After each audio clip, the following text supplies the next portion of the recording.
Hey guys, how's it going? Let me finish getting the room set up and then we can get started, guys.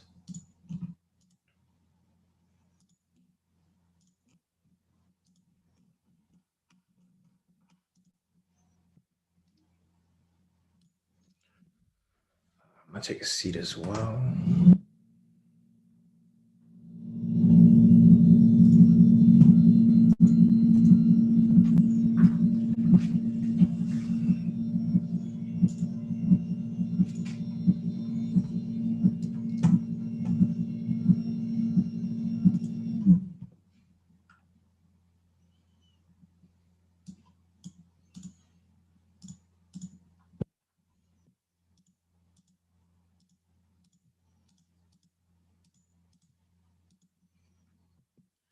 All right, guys, let me send out this link and then we can get started.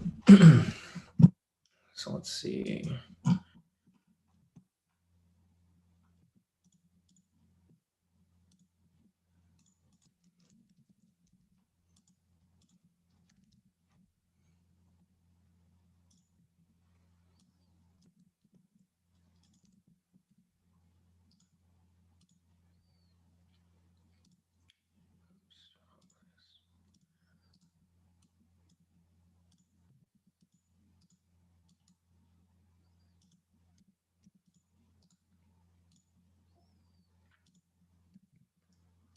So that's good. Let me post it on the Facebook real quick, guys.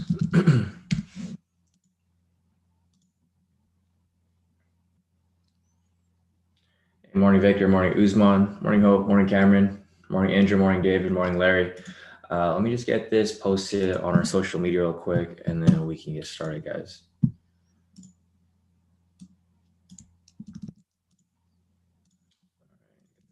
Facebook.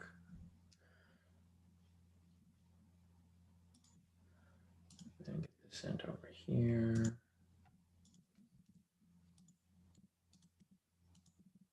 Yes, I'm sure you guys have seen the market.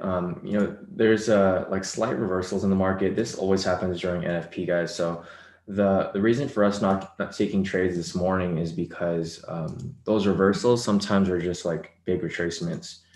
Prior to NFP, they're like fake outs, and then basically they usually either correct back or they continue in that direction. So in order for us to be safe, with regard to those trades, we are going to we're going to hold off on entering some on like new Forex trades for now, but I'll go ahead and analyze that shortly, guys. Let me just finish posting the links on our social media so that everyone can hop in and then we will get started. So let me go ahead and send this to the Instagram.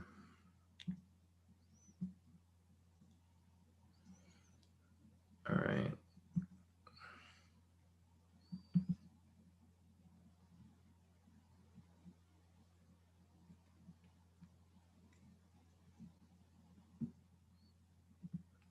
Let's see. All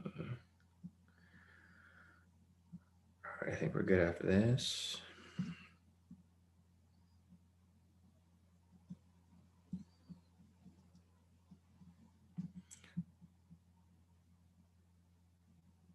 All right, cool. So I think that's it for the social media stuff. Let me go ahead and get started. So let me see the group real quick. See if there's anything here. Morning, John. Morning, Andrea. Morning, Gactive. Morning, Xavier. Or Xavier. Sorry, Xavier. Morning, David. Morning, Usman. Morning, Lindawell. Morning, Wavebum. Morning, Skillustrate. Morning, Gold. Morning, Legnami. Morning, Alan. Morning, Greg. Morning, Emmanuel. Morning, Matt. All right, guys. So let me see what is going on over here. So let's see. Cameron, good morning, brother. How's your week going? Tons of wins this week. Yeah, definitely, guys. We had a ton of wins. We only had one loss this week. We did hit stop loss for Euro USD. Reason for this is price just ends up spiking. It reverses like this during NFP, guys. So basically right here, you can see it hit stop loss, and then now it's probably going to swing right back up. So that's why we're not going to be chasing any of these trades, because this is time for manipulation. It's either going to come back up and correct, which is what I see happening because the US dollar is weak. You know, the DXY just had a spike in price, or it's going to continue this direction. So that's why we're not going to enter trades just yet. But we are going to just watch and see how the market reacts to how everything's moving right now. We also had news this morning for USD. It was the unemployment claims that were released. It was actually better than people anticipated, which is it's confusing because on CNBC, they said that it was going to be bad, right? So if you go over here to CNBC, we were looking at this yesterday. See, like this right here, weekly jobless claims have little change despite that hiring slowing. It like contradicted what they said yesterday, because yesterday they mentioned that jobless claims were going to be like horrible, right? So everything's just based on news, guys. Market's being manipulated due to the news because obviously a lot of the news sources said the opposite yesterday. And today when the actual numbers came out, they were like a slight change. It wasn't that huge. So that affected the market right there. You know, it wasn't even that big of a difference. They were anticipating, so the previous, we had 790,000 jobless claims, and they were forecasting it to be higher. It was just slightly below by 3,000. So that wasn't really enough to spike price this far down. Let's see how far it spiked. It's spiked down like 90 pips, over 90 pips. And you know, it just happens, guys. Like sometimes this happens. This is normal for NFP where price will come up. It'll spike people down. The reason for this is because a lot of people are anticipating the US dollar to be weak, right? So if people were anticipating the US dollar to be weak, everyone was long your USD, you know, because they thought it was going to go up. And that's the reason why price was manipulated and spiked down this way to kick everyone out of the trade. Because it was obvious, guys. We're in COVID. It's during the holidays.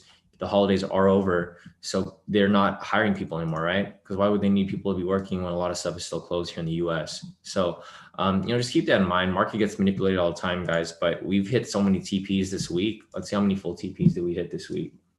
We barely hit a few stop losses. I know the UK 100 is not doing the best right now, but everything else has been hitting. So if you go over here to our result, well, I haven't put up the results yet, but if you look at all of our trades here that have hit full TP for this week, obviously our UK 100 hit TP. That's one full TP. What else did we get for full TP? We got that hit full TP. That's one. Our US 30 hit the full TP. That's two. Our, let me see what else we got here. Our GN hit full TP. That's three.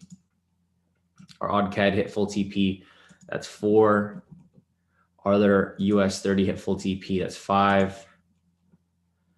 And our NZD-JPY hit full TP as well. So we hit like about 6 or 7 full TPs. We only had one stop loss for Forex, and the UK 100s only hit stop loss like maybe a few times. So everyone should be fine, guys. We hit so many full TPs this week that you guys, it's impossible for you guys to be in the negative. The only reason you guys would be in the negative is if you're taking stupid trades, like you took your own trades, or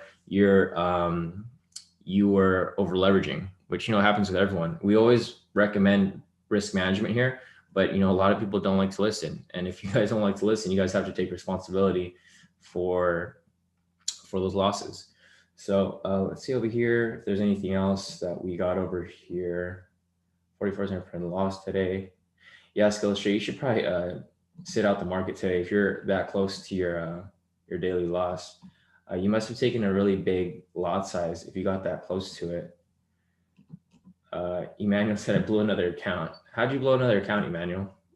It's not possible. The only reason you blow your account is if you were over leveraging or, you know, taking your own stupid trades. Because obviously it's impossible for you to blow your account because all of our trades here hit full TP. We only had one stop loss. So you must have been over leveraging, or you just didn't have enough money in your account. You probably got margin called out of trades. You know, there's more reason behind it. You don't just blow your account after hitting like 7 to 8 back-to-back full TPs and then having one loss. You must have just over leveraged your account, and, you know, that's a mistake that you have to take responsibility for. But okay, let me continue going on forward. Let's see. Yeah, Razul said, morning, Shawn. Started FTMO today, one UK 100 TP1, then lost 1% on your USD. Yeah, it's not that bad. Xavier said, everyone hit that like. Yeah, guys, if you guys haven't already, if you guys can just like the stream, that'll go ahead and help us continue to grow the channel, and I can continue to come on here for free to give you guys advice and trade for you guys live every day. You know, obviously this takes a lot of time out of my day. I have to go on this live stream for about 4 or 5 hours in the morning when I can just be trading on my own. So if you guys like the stream, that'll definitely help. And we can continue to do this every morning. So let me see if there's anything else here that you might know. Say go hard or don't go at all.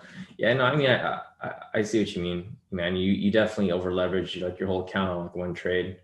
But I mean, most of the time we hit TP. So, I mean, just, you know, just a word of advice, Emmanuel, if you want to, if you want to continue, if you want to avoid blowing your account, you have to keep your risk management on point, because, you know, not every week's going to be it's not going to be like full back-to-back wins, obviously. I mean, this week we had a lot of Forex back-to-back wins and US 30 back-to-back wins.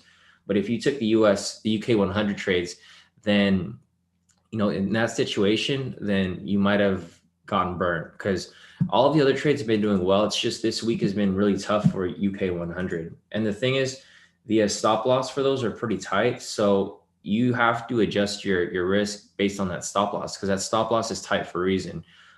You're not supposed to be over leveraging for that specific position, because when it passes into full TP, you know, the risk reward is a lot higher. Like, for example, here, we hit, I think you guys hit UK 100 full TP earlier this week, right?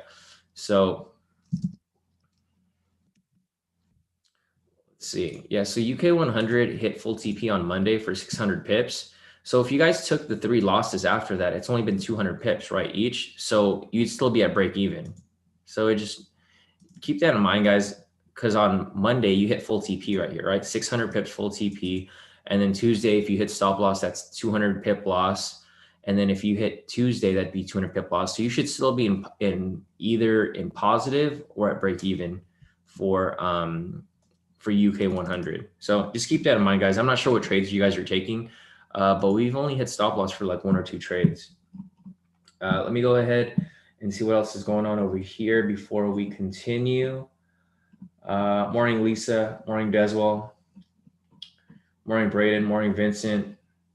Razul said, looks like Trump finally accepted defeat. I suppose good for the markets. Yeah, I guess it could. We'll see how everything like reacts to that specifically. I don't think there's any like crazy news going on this morning, aside from the jobless claims that were released about an hour, 30 minutes to an hour ago. Let me turn on my US 30 signals to make sure I get notified. All right, so it looks like US 30 is just like in a range right now. I'm just gonna go ahead and delete these.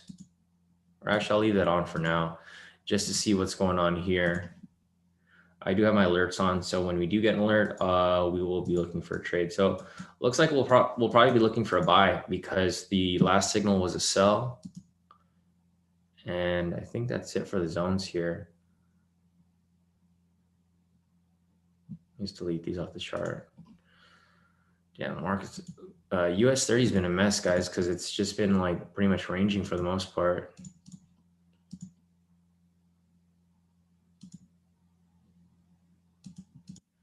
All right, so it looks good from there. We're basically looking for a buy signal at this point. I have my alert set up, so I'll go ahead and take a look at that later. But let me go ahead and look through the chat again. If you guys have any questions, just put them in the chat, and then I can analyze any pair that you guys want. Let me see if there's anything else here that I missed. Morning, Vishnu. Morning, Nicole. Usman said hate market manipulation. That entry was clean up for Euro USD. Yeah, it was, Usman. You know, looking at Euro USD over here. Let me just reload it. Reload this. Let me just pull up Euro USD. I'll show you, like, you know, how and why we took that entry. So there's our stop loss there for Euro USD. So for Euro USD right here, you know, we'll go back and analyze this real quick, because I know a lot of people are wondering, like, you know, what happened here, and, you know, why did we take the buy? And I'll explain to you why we took the buy here. So looking at US 30 right here. So we took the entry of this candle right here, which was a late entry for Euro USD. So just looking at Euro USD right here, here, I'll just go ahead and reanalyze everything from scratch so that you guys can see what what we looked at when this happened. So here's a naked chart right here. I'm going to zoom out from this point, turn on the K2SRs, and I'm going to go ahead and draw my zones on the chart for you guys. So I can show you guys the thought process behind entering that Euro USD, because obviously we were waiting for that Euro USD to shoot up all week. And this was just like a classic case of bad luck for the most part, because the US dollar is weak. It's just after the unemployment news, it ended up spiking. So we got that right there, that right there, and that right there. And then we would have went for the higher zone, which is above slightly, which would be, it's like so far up, like way up there for the most part. All right, so looking at Euro USD right here, you know, obviously, it's obviously in an uptrend, right? It's trending up super heavily right here, all the way from down here, right? So it's been trending up from here. So strong uptrend from here, right? Clear uptrend. And what we saw here was that we identified this as a momentum swing up because we turned on the momentum indicator. Obviously right here, you can see when we have a buy signal and it, I'll draw this here to make it easier for you guys to see.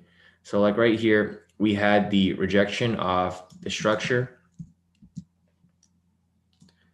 We had the buy signal right here. Let's delete this one.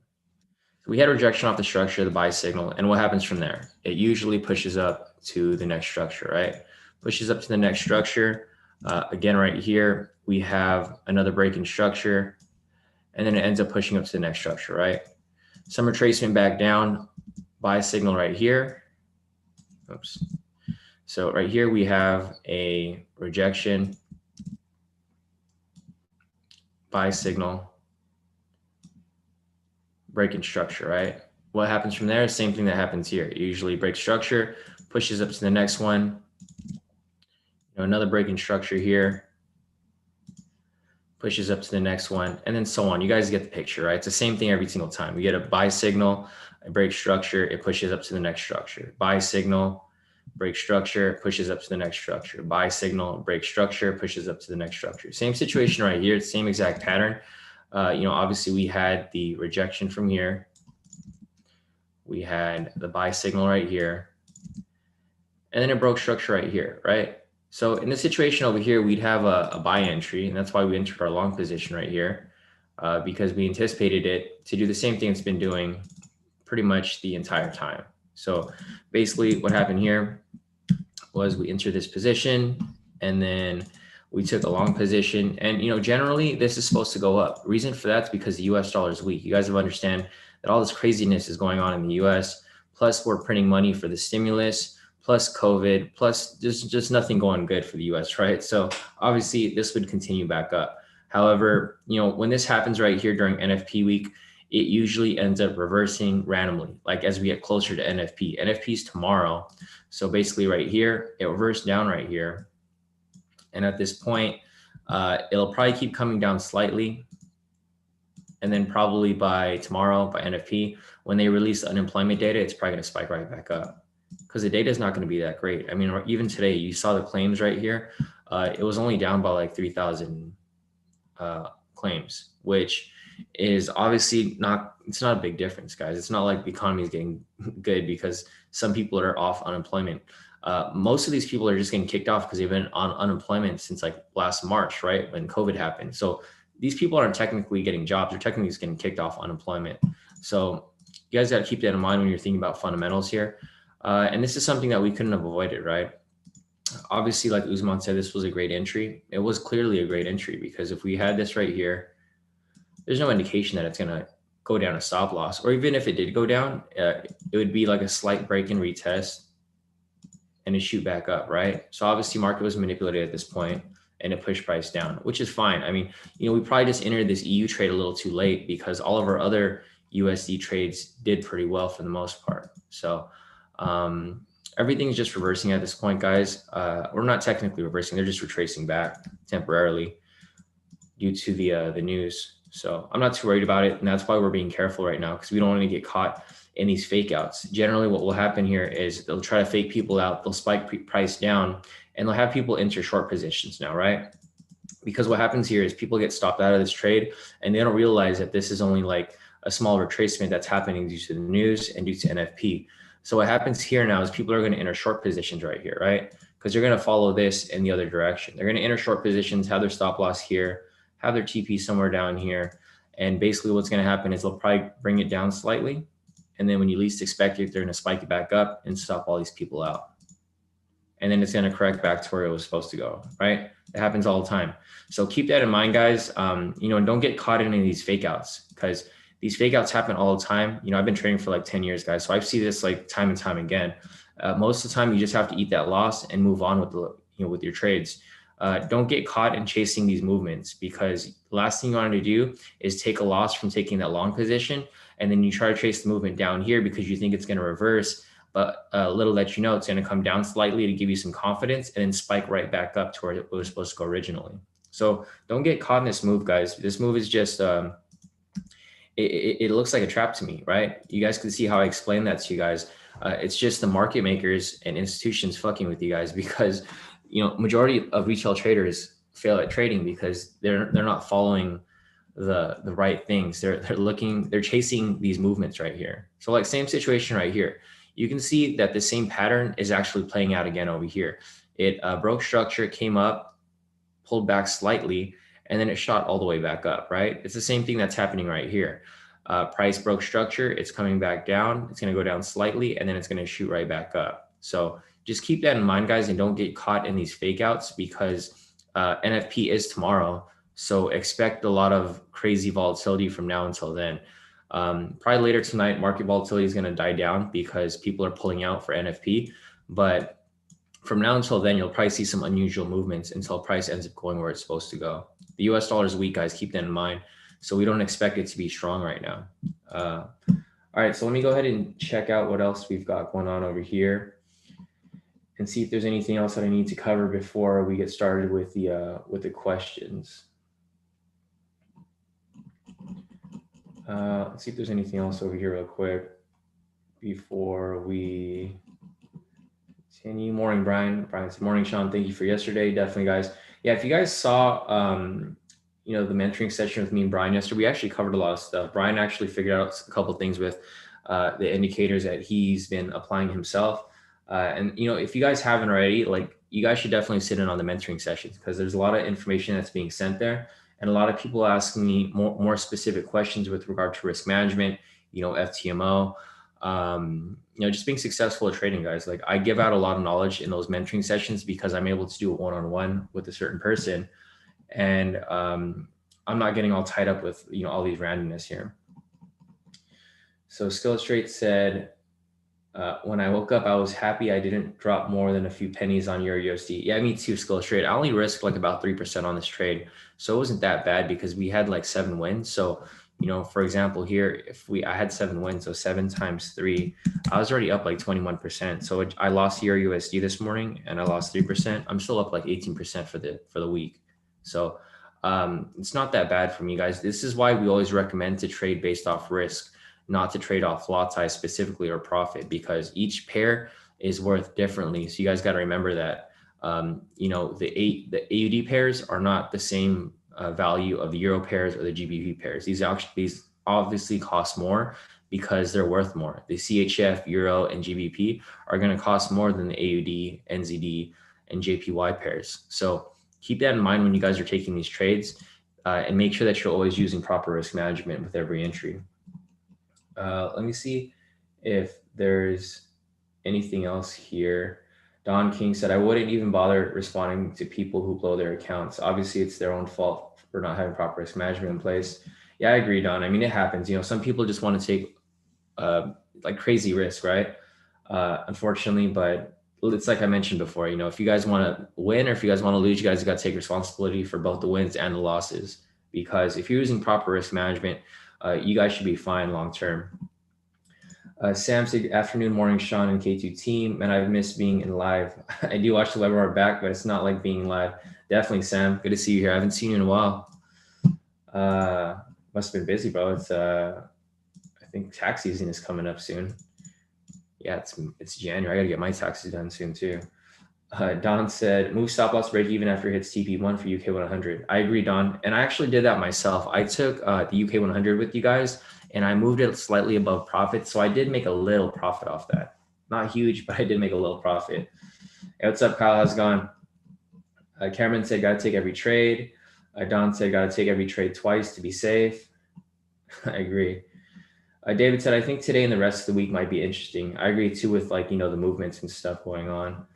Hey, morning, John. Morning, velocity. Yeah, US 30 is not pretty right now. So I was looking at US 30. It definitely isn't looking pretty right now. But if we do get that buy signal, I mean, we're probably going to take it, even though we're at an all-time high.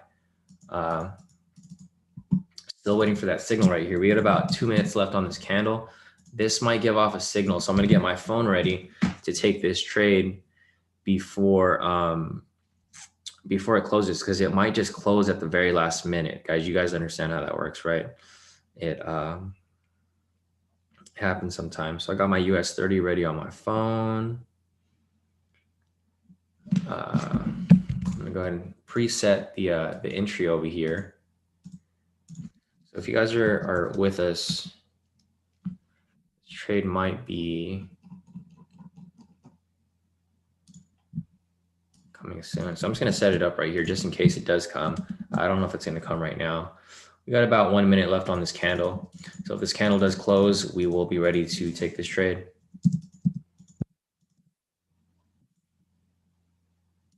I never got an alert, so I don't think the alert even came out yet. But dang, if this happens, it's going to be an all-time high. I mean, it's going to break the all-time high. Let's see, we got about 50 seconds left, guys. So before I move on forward, I'm going to wait for this to close just in case it does close so that we can take the, the trade. 50 seconds. Let me see if there's anything else here.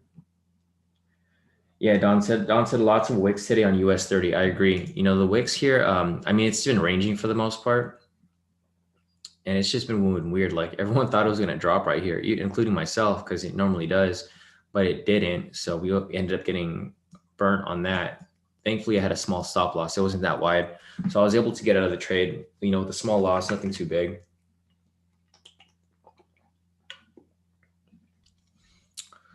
All right. We got about 10 seconds left on this candle. Let's see if it closes. I think we're going to get a signal, a buy signal on the next one if it doesn't close on this one. So a few seconds right here. 5, 4, 3, 2, 1. Look, buy signal on the next one. There we go, guys. Buy signal, just like I mentioned. So we'll keep an eye on this. We'll see how it plays out.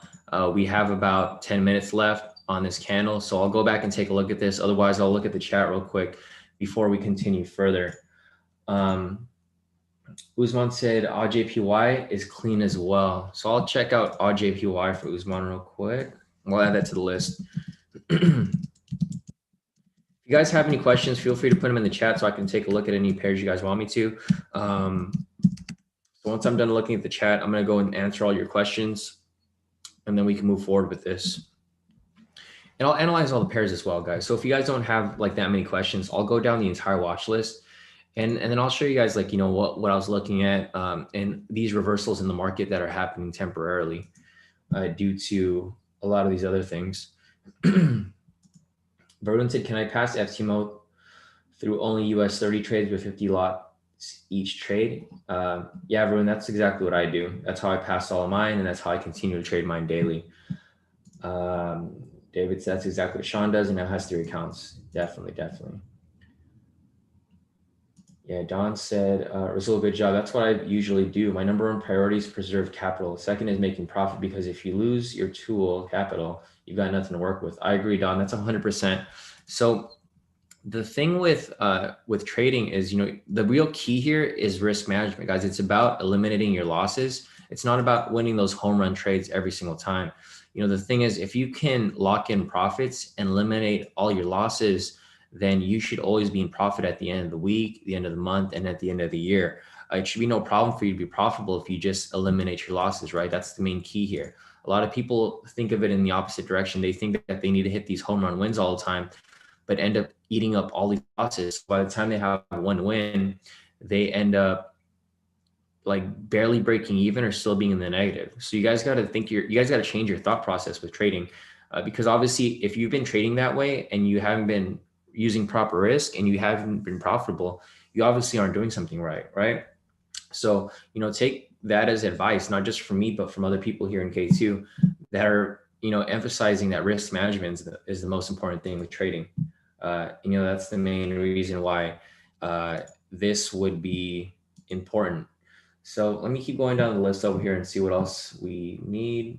Velocity said, I think if the trade comes through, it's going to be a hold until the end of the day type of trade. I agree with Velocity. I don't think we're going to see too much crazy movement today for the most part, because a lot of people are pulling out of the market for NFP, and then the market volatility just going to slow down.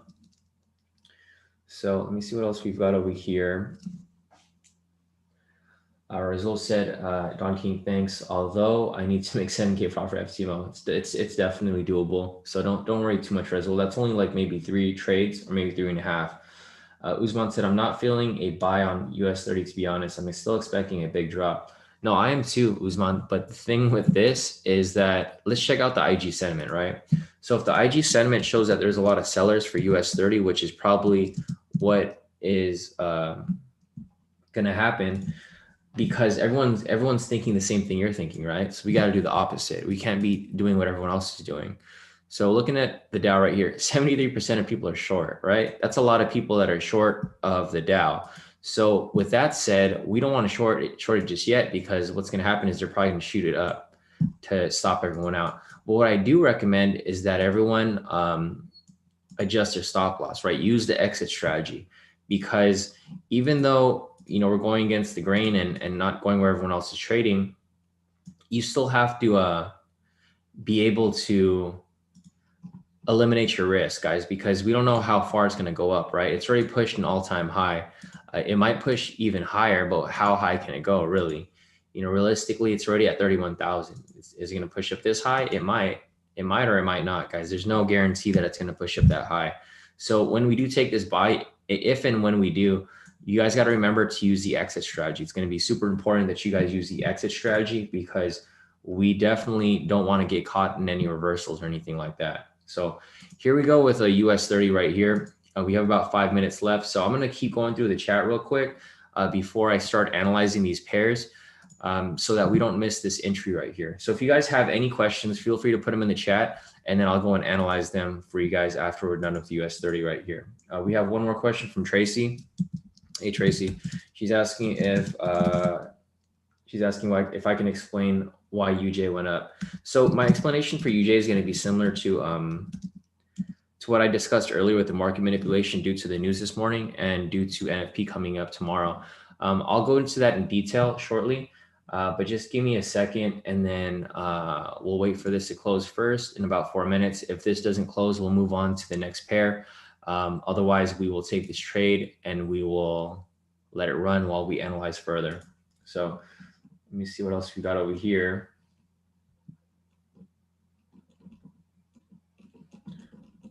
Let's see if there's anything else I'm missing here. Trell said, I drew a similar channel.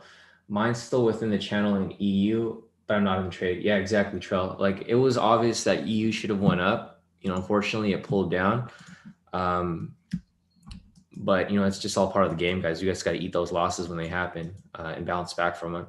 So it's cool. I ate one loss on here, but I think this is my only loss for the week. I haven't been taking the US 30 trades. I mean, the UK 100 trades. So I haven't really been eating those losses. But all the Forex trades have been hitting. The only thing that hasn't hit was this Euro USD. This one didn't hit TP1. It went straight to stop loss after it rejected off like slightly below TP1. So let me go ahead and take a look at US 30 again. So the signal disappeared, guys. We still have 3 minutes on this candle. We'll see how it closes within the next 3 minutes. And then we can decide whether we want to take this trade or not. So let me go ahead and take a look Anything else over here in the chat before we continue further? Usman said, I'm going to keep an eye on EU and still and wait for another good entry point. Most likely won't enter until next week, though. I agree, Usman, because it's getting close to the end of the week. So I personally would be careful as we get closer to NFP, because the market's probably going to start moving crazy tonight, or it might die down, one or the other. Skills Trade said EU's trend looks like an Elliott wave after Elliott wave on the 4-hour. Yeah, exactly. Looking at the US 30, your USD right here, it pretty much did Elliott wave. It was like 1, 2, 3, 4, 5. And then again right here, 1, 2, 1, 2, 3, 4. So yeah, it looks like it's prepping for another Elliott wave, right? Skills. So let me just show you guys here, what we were looking at. It's a tool for Elliott wave. I think it's right here. Yeah, Elliott wave impulses. So we have the one right here. So this is 1, 2, 3, 4, 5, right? So it looks like it's going to play out eventually. So if it does close back above, like I mentioned, it's probably going to correct back up because this was a manipulated drop right here. When it swings back up, odds are it's probably going to shoot up even further. So if this happens, Usman, I'm probably going to take it so we can recoup those losses and bounce back from that. So I'll keep an eye on it as well. Maybe we'll analyze it as we get later into the session. But from now, there's no point until it crosses above the structure. So back at US 30 over here, we're still waiting for this to close. We got about a minute left on here. If it doesn't close with the buy signal, the next signal is probably going to be a buy, but it looks like it might be choppy from here moving forward. It actually doesn't look like a good trade at all now, guys, because look at this huge wick above. It just shows a lot of uncertainty right here as price continues up. We actually reached a new high right here. So it just created a new all-time high. And whenever price gets to that point, it starts to become riskier and riskier because everyone's trying to sell off. So we'll wait and see how this plays out. Personally, it doesn't look like a safe trade to me at all, just like how Usman was saying, because it's so high and there's so many people that are shorting it right now, right? There's 73% of people are shorting the market right now or 74. More people are entering sells right now as we speak. So with that said, I think it's going to keep shooting up. If people keep eating short, like people keep entering a short position, the market makers and institutions are going to spike price up to stop everyone out, right? They're just going to stop everyone out because everyone has their stop losses in the same place. Their stop losses are probably around here or something. So that's going to be enough for us to hit TP1 before it ends up coming back down or whatnot. But let's see, we got 26 seconds left on here. I've got a buy entry pending on my US 30, ready to take if this ends up closing. We've got 15 seconds left on this candle right over here. We're just waiting for this candle to close. If it doesn't close with a buy signal, I'm going to continue on with the analysis for our pairs. And then I'll come back to it in the next 10 minutes. It doesn't take me that long to analyze a pair. There we go. No closure right there. It's got to go to the next one now. So I'm going to go ahead and scan through the chat again real quick and see if there's any other questions so we can get started. And then we are going to continue up further. So let me see. Morning, Super Sam. Peter said, look at US 30 on the 1 minute. So I'm looking at it over here. Man, look, it was like that spike up right there. If you took this trade right here, you could have made some profit using the, the new strategy that I was discussing previously. So this actually is pretty nice right here because we have the rejection right here. So let me see. Rejection off this point. Buy signal right here. And then you could have entered right here for a nice profit for like 1,000 pips. So that actually looks really nice. Same pattern right here. We had the rejection off the zone. Buy signal in a broke structure. This would have been a nice buy too. 1,500 pips. So patterns just keep playing out, guys. Like even right here, check this out. We have a rejection off this point. We have a buy signal here and here. Price broke structure over here. So you could have taken a buy right here or even right here. Could have taken the buy right there. And then this pretty much shot up to up here for about 1500 pips as well. So there was 3 entry points right here for US 30 if you're trading it on the 1 minute. And you guys can see like it makes things a lot easier when you have the zones drawn up with the momentum indicator. So I'm going to stop looking at this for now, and I'm going to look at the other pairs because I'm sure that's what most people want right now. But I will continue looking back at it. We have 8 minutes left here. I'm going to check out the chat 1 second, and then we can go on further. Black to Jerry said, made 6K on UK 100. I never enter early. Nice, Black to Jerry. So you waited for it to pull right back down, right? Smart move. So you can see here that some people made profit off it. You know, not everyone took losses on that trade. Hey, morning, Joey. How's it going, bro? Black to Jerry said, always wait for the initial pullback. I agree. Because that's what happened here, guys. Like if you guys looked at UK 100, it literally just triggered stop loss and then went straight to full TP, right? It literally just triggered it. It was like a manipulated move right there. It slightly triggered it. And, you know, this is, it just happens, guys. It's unfortunate. Sometimes it hits it. But for Black to Jerry, thankfully for him, he entered late. So he let it swing up. He let it swing up. And then he put his sell stop right here. So as soon as it dropped, he went straight to full TP. So, you know, some people get unlucky, some people get lucky. You know, I'm glad you made profit on that, Black to Jerry. You know, I want everyone here to profit, guys. We're not in competition here at all. We all want to win. We all want profit, and we're all taking the same trade. So, you know, if some of us took some losses, we just ate that loss. You know, for Black to Jerry over here, he was smart with that move, waited for it to retrace back, and then he entered late. And he got that full TP. So, you know, congrats to you, Black to Jerry. You know, no biggie right there. I mean, as long as you make profits, it's all that matters. Even if not all of us are hitting those profits, still all good. You know, profit's profit, as long as some people here are winning. Let me see. Sayad said, super professional trader. Kimidis, I don't know what language you're speaking in, Sayad. So I'm gonna continue down further. Super Sam said, "Can we look at Nasdaq 100?" Super Sam, you love Nasdaq, huh? Sam wants this like every day, which is all good. I don't care. Super Sam wants Nasdaq 100, so I'll take a look at that for you as well, Sam. Ari is asking buy now.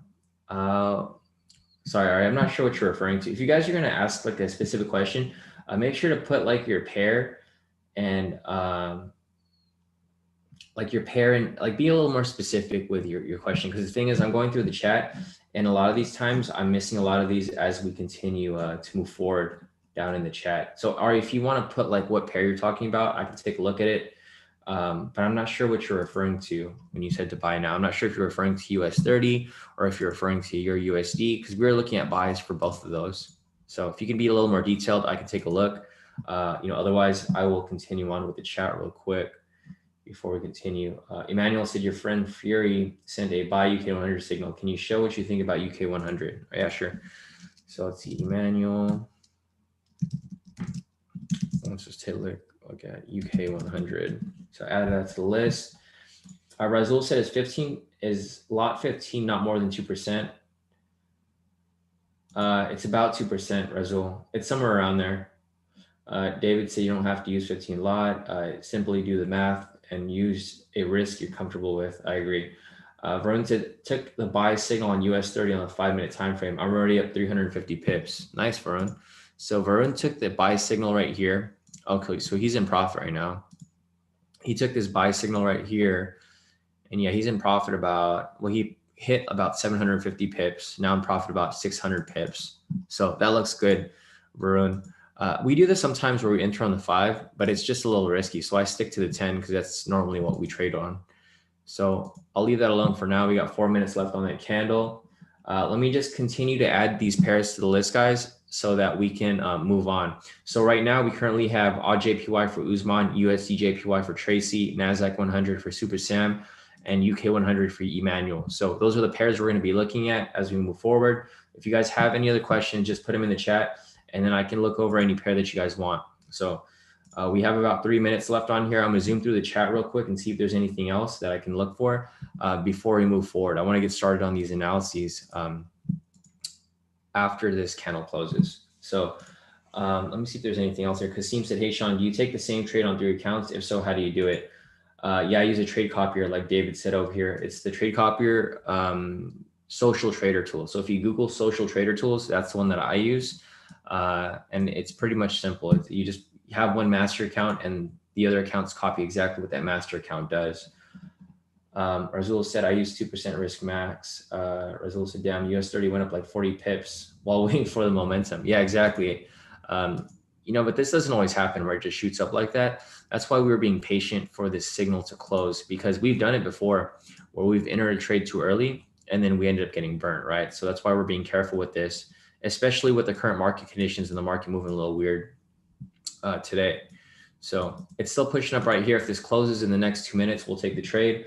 Otherwise, we will wait for the trade to close. Cameron said, "Are you in Cali, bro?" Yeah, I'm in Cali. I'm over here in Orange County. Let's see. Usman said, "Look at that wick on US 30 guy." Yeah, no, definitely Usman. Crazy wick on that one. Nice. Results in London. Velocity City. Yeah, to be honest, I don't know if I'll take it. It's a risky trade for sure. David said, "Sell stop at previous sell."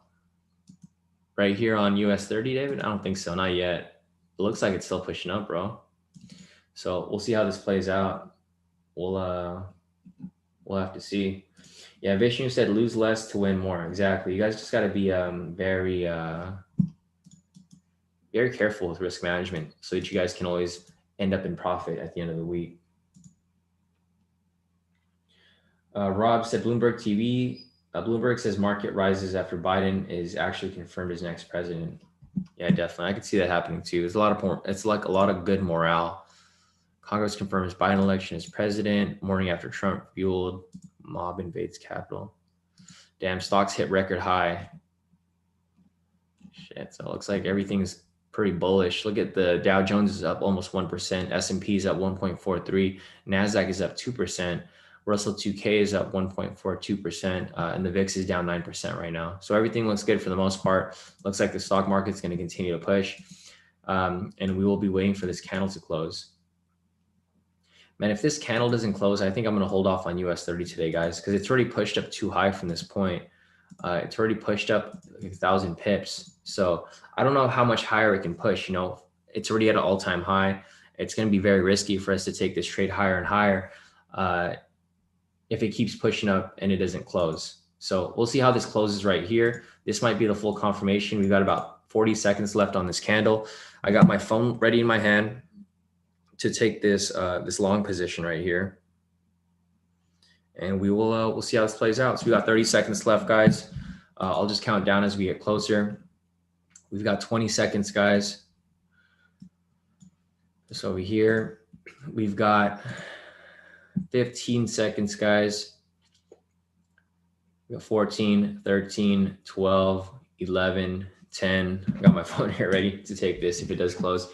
7, 6, 5, 4, 3, 2, 1. I'm in the trade, guys. So if you guys want to enter the trade, I'm in it. Let me go ahead and put this over here real quick. I'm going to go ahead and send this signal out to the premium group. So I'm in the trade. Let's go ahead and run this real quick. All right, entries right there.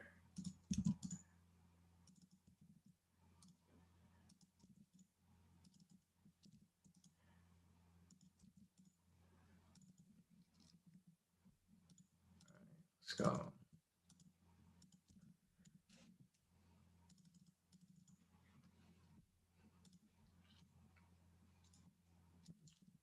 Got my parameters in there.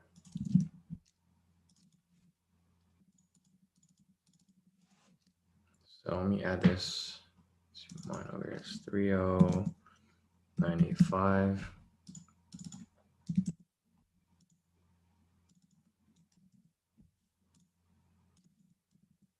Give you guys my FTMO parameters right there. There we go. Stop loss. All right, guys, I'm in the trade. Let's get this money.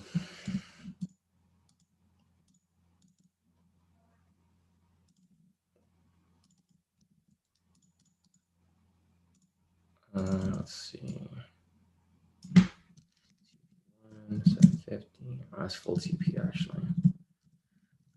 TP.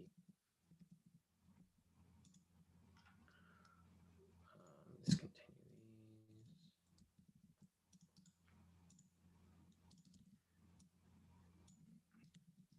1,750.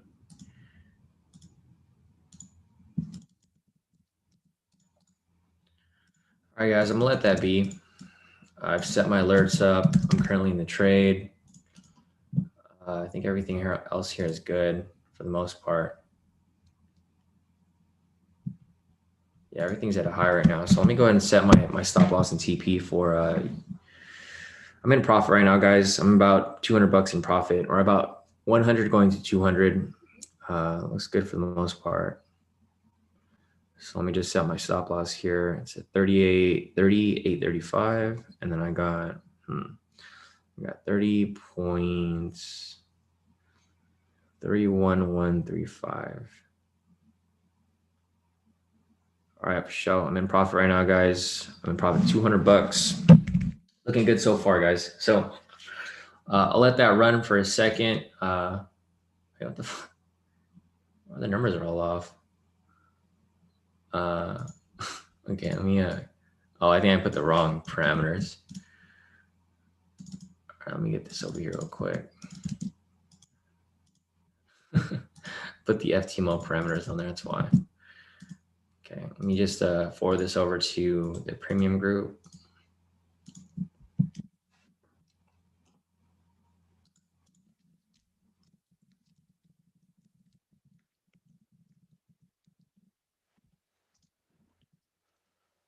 All right, let me just update this real quick, guys. And then we're in US 30. So we're in the trade. I'm not going to follow it, guys. We're just going to, we'll follow it, but we're not going to stare at the chart.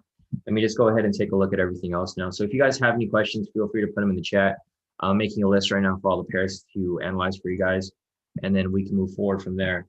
So let me see if there's anything else here. Skill trait, can you go over the criteria for the new strategy, assuming that new means newer than material atomic course? So skill trait, that strategy isn't done yet. So I'm not going to go into detail about it because the last time I did that, there's just too many people that were doing it improperly because obviously the strategy is not ready yet. But for example, here, I'll just show you for this entry over here, right? It's not a new strategy. It's just a new addition to the current strategy. So basically right here, we wanted this following signal to close above this previous signal, right? Which it did. So it provided for a buy entry, and that's why we're shooting up in that direction. Vice versa right here, if we were to enter the sell, we would have wanted the sell to close below here. It didn't, so that's why we wouldn't have taken this entry. Other than that, that's pretty much how it is, right? So basically right here, we just want the following signal to close above the previous signal. The previous signal is high or the previous signal is low, depending if you're taking a buy or a sell. So I'm not going to go into detail on that strategy just yet, Skill Straight, because I don't want people to get confused. It's not done yet. We're still working on it. But I do use it for myself and for like certain other trades. So that'll be covered later on once we have all the details figured out. Today, I'm going to have a meeting with the backtest team. So we're going to go ahead and discuss everything and see what changes need to be made, what changes need to be removed, basically anything to increase our win rate. Obviously, we have a high win rate already, but we're always looking to make things better. So that's pretty much it for that skill trade, but I'll cover that later on once we actually have it down. It's just an idea right now. It's not a full strategy just yet. Don King said, if you would trade the 1 minute on US 30, which time frame would you draw the zones? I'd probably draw it on the 10-minute, Don. If you're going to trade on the 1 minute, vice versa. If you're going to trade on the higher time frames, I'd probably use like the 1 hour. It just really depends on how you're trading it, right? If you want to trade on the short time frames, then you'll have to use the short time frame zones because you're trading within those small little areas.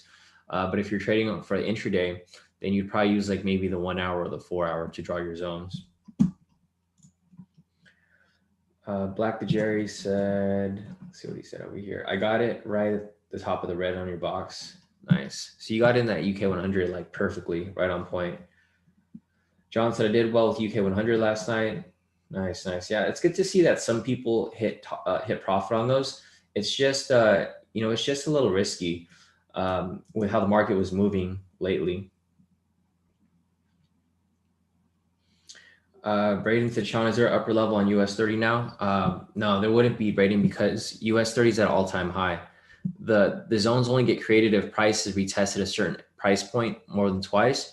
But since it's at an all-time high, there's no other price points that are higher than where price currently is. So there's no upper zone for it right now.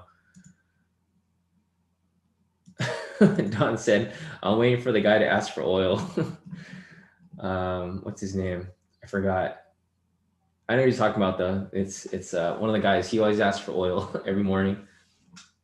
there he goes. Zephyr said, "Hi Shawn, can you look at U.S. oil? Would you use a 4-hour or 10-minute chart given its volatility? If it's using a quicker time frame, would the SR zones be less respected?"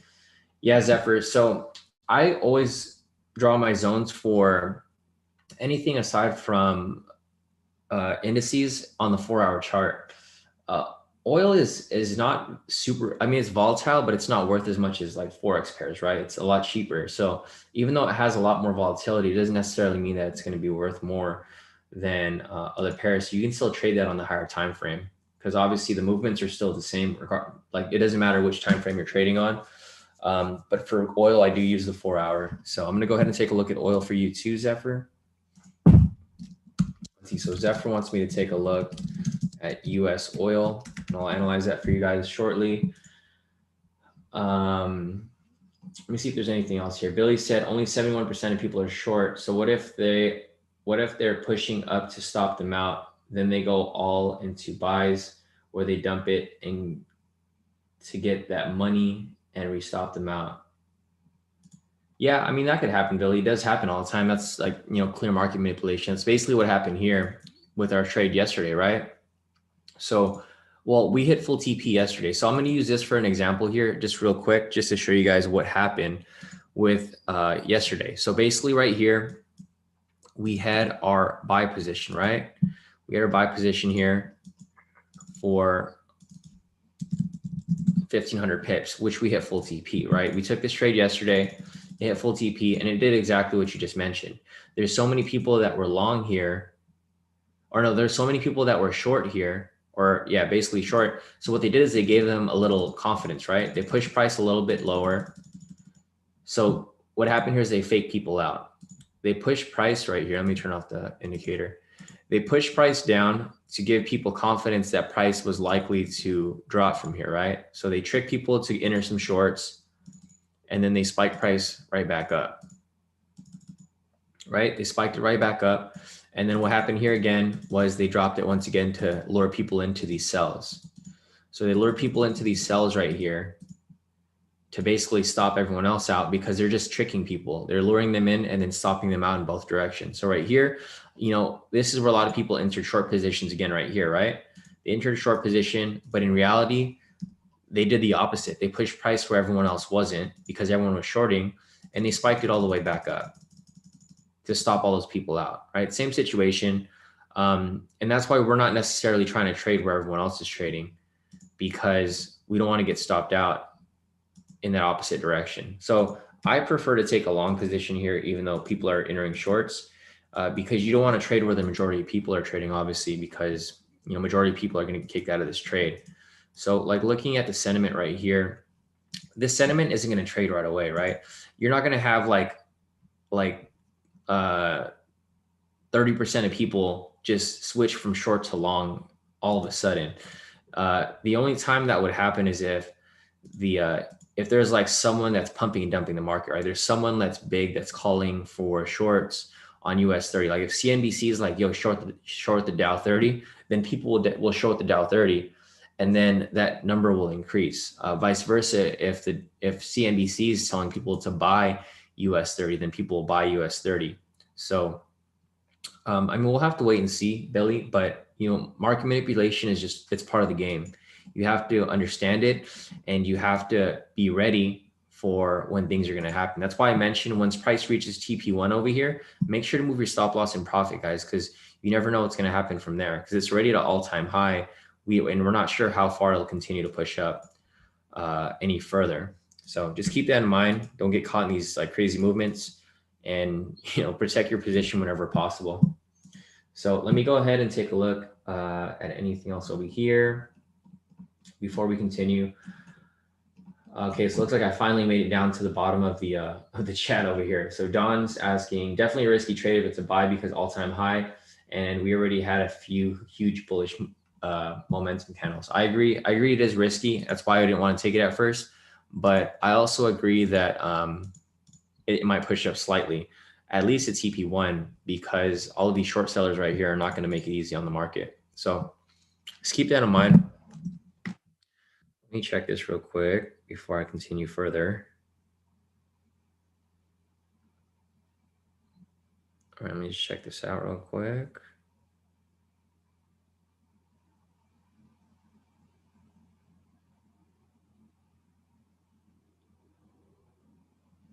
Nice. Nice bullish move right there.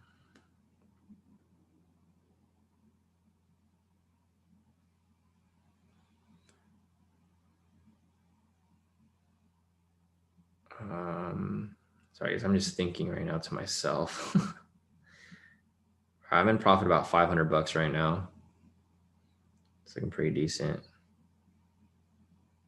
All right, I'm gonna leave it alone. So guys, I moved my stop loss and profit. You guys can if you want, but I'm just being careful right now. So I moved my stop loss and profit slightly below current price, just so that I can guarantee profits if anything happens. But if it does hit TP1, it's completely fine with me too. I'm gonna get something ready real quick because we're almost at that point. I think you guys know what I'm talking about. So, all right. So let me go ahead and continue going down the chat real quick, and then we'll continue further. Yeah, David said these markets on crack, man. 100%. Yeah, Dante, just like Bitcoin, exactly. Oh yeah, let me check Bitcoin real quick, guys. I haven't looked at Bitcoin for a while, but I do have my. Oh, nice. So Bitcoin is still pushing up, guys. Let me check my Bitcoin wallet real quick, because if you guys have been following me, I had Bitcoin for like 400 bucks, and I just left it in there. I let it pretty much do what it's supposed to do. And damn, I'm up 1,700, guys. If you guys can see my phone right here, I was like, I had put 400 bucks in here, and I'm just like, all right, if it plays out, it plays out. If it doesn't, it doesn't. And I'm almost at 1,800 for Bitcoin, because I don't believe in Bitcoin at all, obviously. But whatever. I mean, if it hits, it hits. Don't matter to me. All right, so let's continue up further, and let me see if there's anything else here as well. Let's see. Xavier's asking, oh yeah, no problem, Skillstrade. So Skillstrade said regarding new strat, okay, no problem, Shawn. Yeah, Skillstrade, I'll be more detailed with that strategy once we have more information. We just don't have enough information on it just yet because we haven't tested it enough. Xavier said, how many lots is 1% on a 100K account for standard?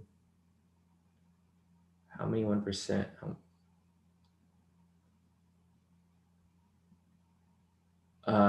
Xavier, yeah, exactly. So thanks, Billy. Billy answered that right there. So it is 10 lots because they use mini lots. So it just depends on which broker you're using. But if you're using FTMO's, default LMAX broker, they use mini lots. So it would be considered 10, which is equal to 1% on standard normal lots. Eric said, hey, Shawn, I sent you a message on Facebook. What is the best way to talk to you? Best way to talk to me is on Telegram. I don't really check the Facebook, so I'm not sure how you messaged me on there. Did you message me on oh, you might have messaged the business page. So yeah, Eric, if you want to message me on Telegram. That'll be the easiest place to reach me right away, or you can email me as well. So those two are the best ways to reach me. The Facebook isn't really monitored that much. It's monitored like once every couple of days, but I'm not necessarily on that all the time. Or you can just message me you can talk to me on here as well. So it just depends on where you want to reach out from. Varun said TP1 was smashed on UK 100. It's impressive, definitely. Xavier said, okay, never traded US 30, so didn't know how many lots to use. Yeah, just be careful with it, Xavier, because some people like to overdo it. So you just want to make sure that you're not doing something like that.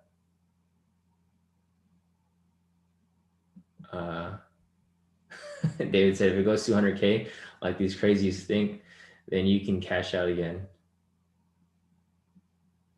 You're right, David. I should probably just take my money out so that I could Billy already knows what's going on right now. I got it ready because you know where we're going right now. Oh, here we go. Here we go, Billy. All right, Sam said, "What's the website you look at to check the percentage of what percentage of people are trading?" So, Super Sam, go to IG Sentiment. Just Google IG Sentiment, like I did right here, IG Sentiment, and then type in your pair, like US 30. If you want to look at gold, if you want to look at S&P, NASDAQ, it's really up to you. You can just click that, type in like NASDAQ 100, because I know you like NASDAQ. So you go to NASDAQ 100, you click there, and then it shows you how many people are short and how many people are long. So just type in IG Sentiment, super simple, not that difficult on there. Let me see what else we got over here. Varun said, I'm in profit, 1,500 pips rate. Nice, Varun. So you got in early. Yeah, it was risky, but good call on that. We were just waiting for it. Morning, Merciba, how's it going, bro? Too late to enter US 30. Yeah, definitely way too late, Merciba. You just you enter the room a little too late. But all right, guys. So I think that's it for the questions right now. I'm gonna go down the list. So if you guys have any questions, if you guys want me to analyze anything, discuss risk management, discuss trade psychology, anything that you guys need help with, just put them in the chat and then I can help you out. Currently, right now, we have a couple pairs to look at. Usman wants me to take a look at AUDJPY. Tracy wants me to take a look at USDJPY. Super Sam wants me to take a look at NASDAQ 100. Emmanuel wants me to take a look at UK 100.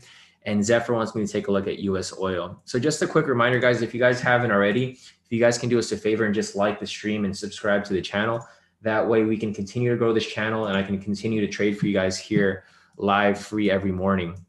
Like I mentioned before, this live webinar takes a lot of time out of my day because I'm on here with you guys for like 4 or 5 hours a day, which is fine with me. I don't mind it at all, as long as you guys can do me a favor and just, help grow the channel. That way we can reach more people that need help with trading. Because obviously, everyone needs help with trading, but they can't find a good platform or a good community to trade with. So if you guys can do that and just do me a quick favor, that'll definitely help. Otherwise, we will continue on with these questions. So let's start off with AUDJPY.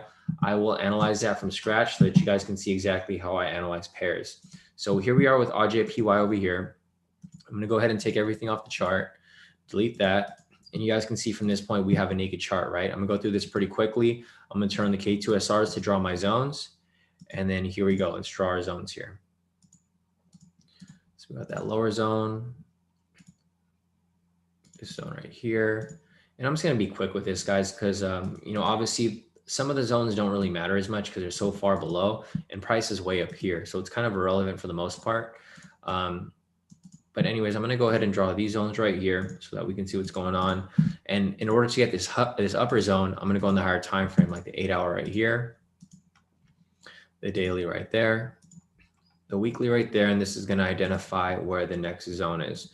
So it looks like price is currently within a zone right now. Let's see.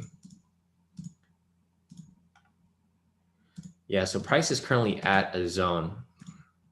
So once I've drawn my zones, I'll just zoom out from this point, and then you guys can see how nicely price respects these zones over here. Oh man, sorry guys, I just pulled up US 30 real quick because I'm still in the trade, but I moved my stop loss kind of tight. Oh no, I'm fine, I think. Damn, my MC4 is frozen. What the heck? Oh no, I'm good. Okay, I'm in profit like $1,000.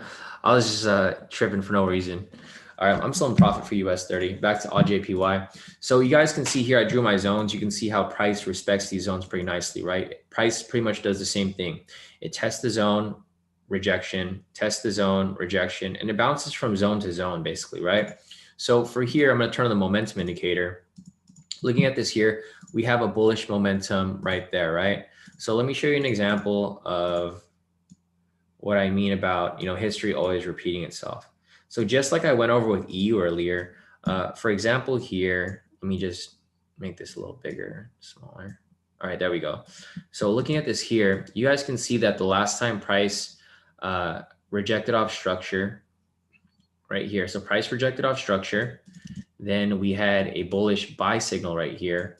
And then price broke structure, right? So whenever this happens where price breaks structure, it usually ends up pushing to the next structure right here. Once it reaches this structure right here, one of two things can happen. Price can either reject off it and come back down to retest this structure before continuing up further, or breaking below. This is scenario number one. Scenario number one is price rejects off this structure and then it retests this structure right here, and it'll either shoot up or come down. Kind of similar to what happened here, right? Price came up for a break and retest, broke, retest, shot up from this point, tested this structure right here. So once it's reached this structure, it can either reject off this point, come down here. This is scenario number one, price come down here. And then from this point, it creates two more scenarios, right? It either can continue down further or reject off this point and continue back up for correction.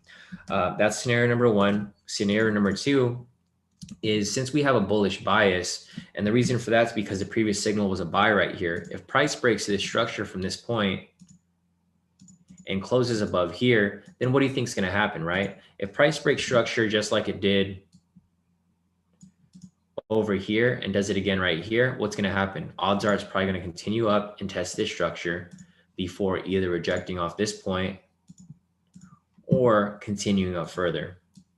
So you guys can see that, history just keeps repeating itself, keeps going that direction. Another thing to include would be like basic fundamentals. If the JPY is strong, or if the AUD is strong, which is what I've been telling you guys. I told you guys for like the past couple of weeks, the AUD is going to be strong, right? If this continues to be bullish, like how it is for all these other pairs right here, we hit full TP for odd CAD this week. See how it's super bullish, very bullish, very bullish. This goes sideways because these conflict, these two pairs. We wouldn't include this in the correlation.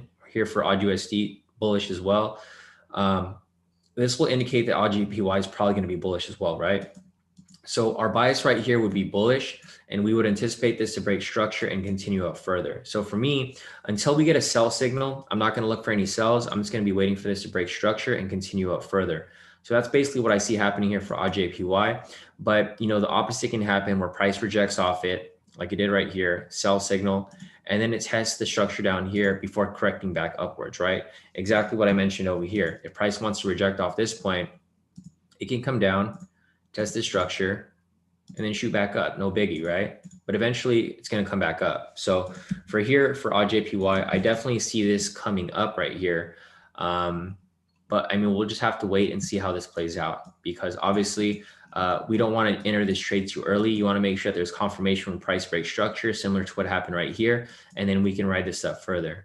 And just a reminder, if you guys want access to these indicators in order to draw these perfect zones and to identify momentum like we have right here, it's all available to you guys. Just go on the website, k2trades.com, and then you guys can get access over here on the website. So if you guys want to trade exactly how I do, if you guys want a one-on-one mentorship with me to trade, learn how to trade exactly how I do, make the profits that we make here at K2 on your own, it's available to you guys, and you guys are more than welcome. So that's pretty much what I see here for odd JPY. Like I mentioned, we'll wait for it to break the structure. Once it does break the structure, then we can take a buy entry and pretty much ride this up to the next structure right here, exactly like how we did over here, where we took this trade and then it hit full TP, right? So I think we did take a trade for odd JPY recently. Let me see.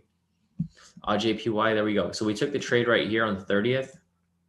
See how I told you where it broke structure right there? It's right here, same exact entry. The thing that I just showed you right now, I called this trade and we hit full TP right there for a huge gain of 50 pips, right? So history always repeats itself, guys. We took an entry right here. We won this right here. We also took an entry right here and won this as well. We took all that live. And then again, same situation here. That's what we're waiting for this position right here. So, oh, here we go, guys. Here we go, US 30. You know what I got, Billy? I got it coming. There we go, guys. TP. Where you at, Billy? All right, guys, we hit TP on US 30. Congrats to you guys if you guys took that. Let's keep going. Move my stop loss in profit. Ooh, I'm in profit about well over $1,000, so we good. Move my stop loss to TP1, guaranteed profit. It's already guaranteed about 1,000 profit, so we're good to go. Let's hit that again. There we go, guys. Hit that TP1 right there. Now we're on our way to full TP. So let me go ahead and send that update to the group real quick. David said I'm about to start dancing at work. Definitely, guys. There we go. Full TP. I mean, not full TP. TP1. So depending on what lot size you guys took, we hit some TP right there. Let's get it. All right. So depending on what lot size you took, you would have locked in maybe 7,775. But yeah, I mean, it looks good, guys. Nice TP right there. Be good to go. All right. So I moved my stop loss and profit to TP1, so I should be good. For any type of move. Oh, fuck me. All right, I got kicked out of the trade. It's all good.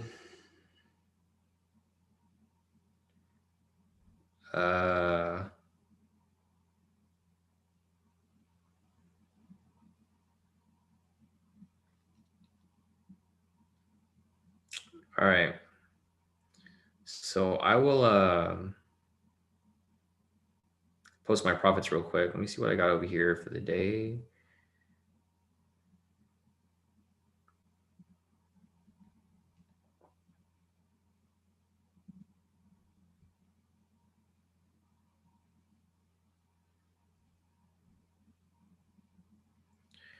All right. Well, fuck me. I got kicked out of the trade.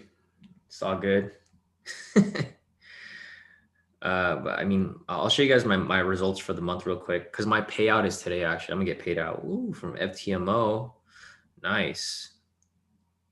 Yeah, today's my payout for FTMO, so it's going to send over my funds. But yeah, I'll show you guys how much I made this month so far. Not too bad, not too bad. Oh, fuck me, man. My guy, sorry, I keep pushing the wrong button here. I'm trying to look at my other stuff to see what's good.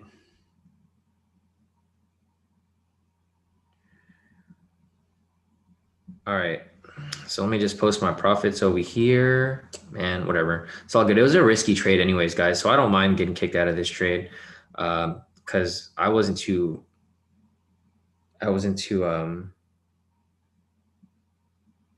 confident about it as much either. Let me see this real quick.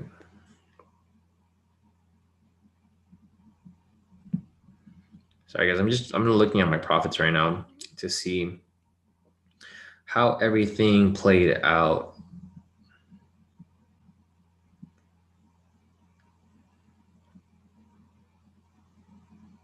Yeah, profit for the month so far is not horrible. I mean, it could be a lot better, but it's all good.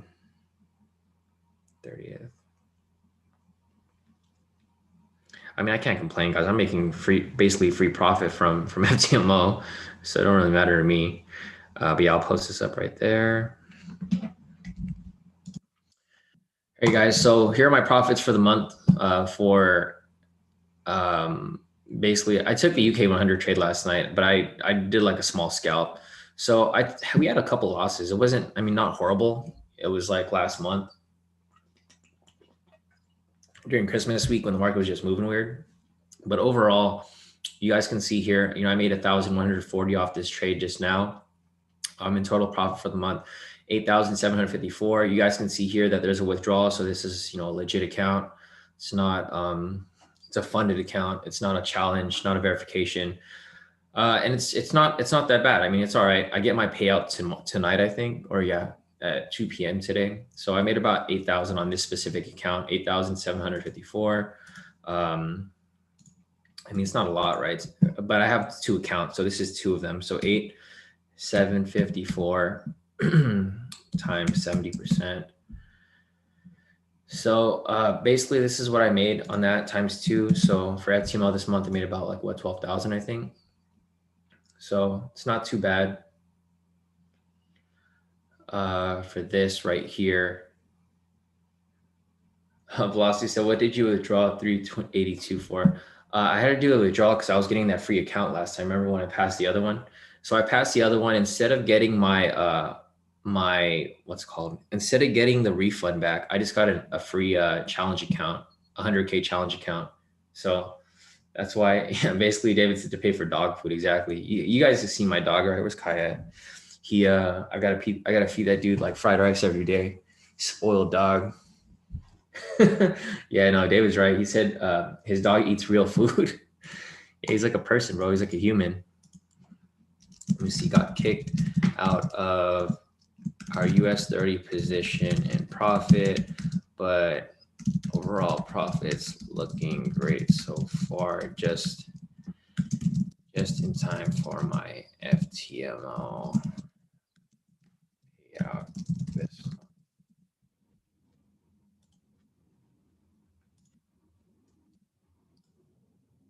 All right, guys. Let me just send this over to this group over here. This over there. And then this over here. So, I mean, I can't complain, guys. I'm making profit pretty much risk-free at this point, you know? I got, like, I mean, who else would want an extra 12,000 a month to just have, you know? So I'm not complaining, guys. I mean, yeah, it's kind of sucks because I was expecting more, but it's all good. So you can multiply it by 12. If I do this consistently all year long, I could lock in like well over 6 figures just trading US 30 on FTMO pretty easily.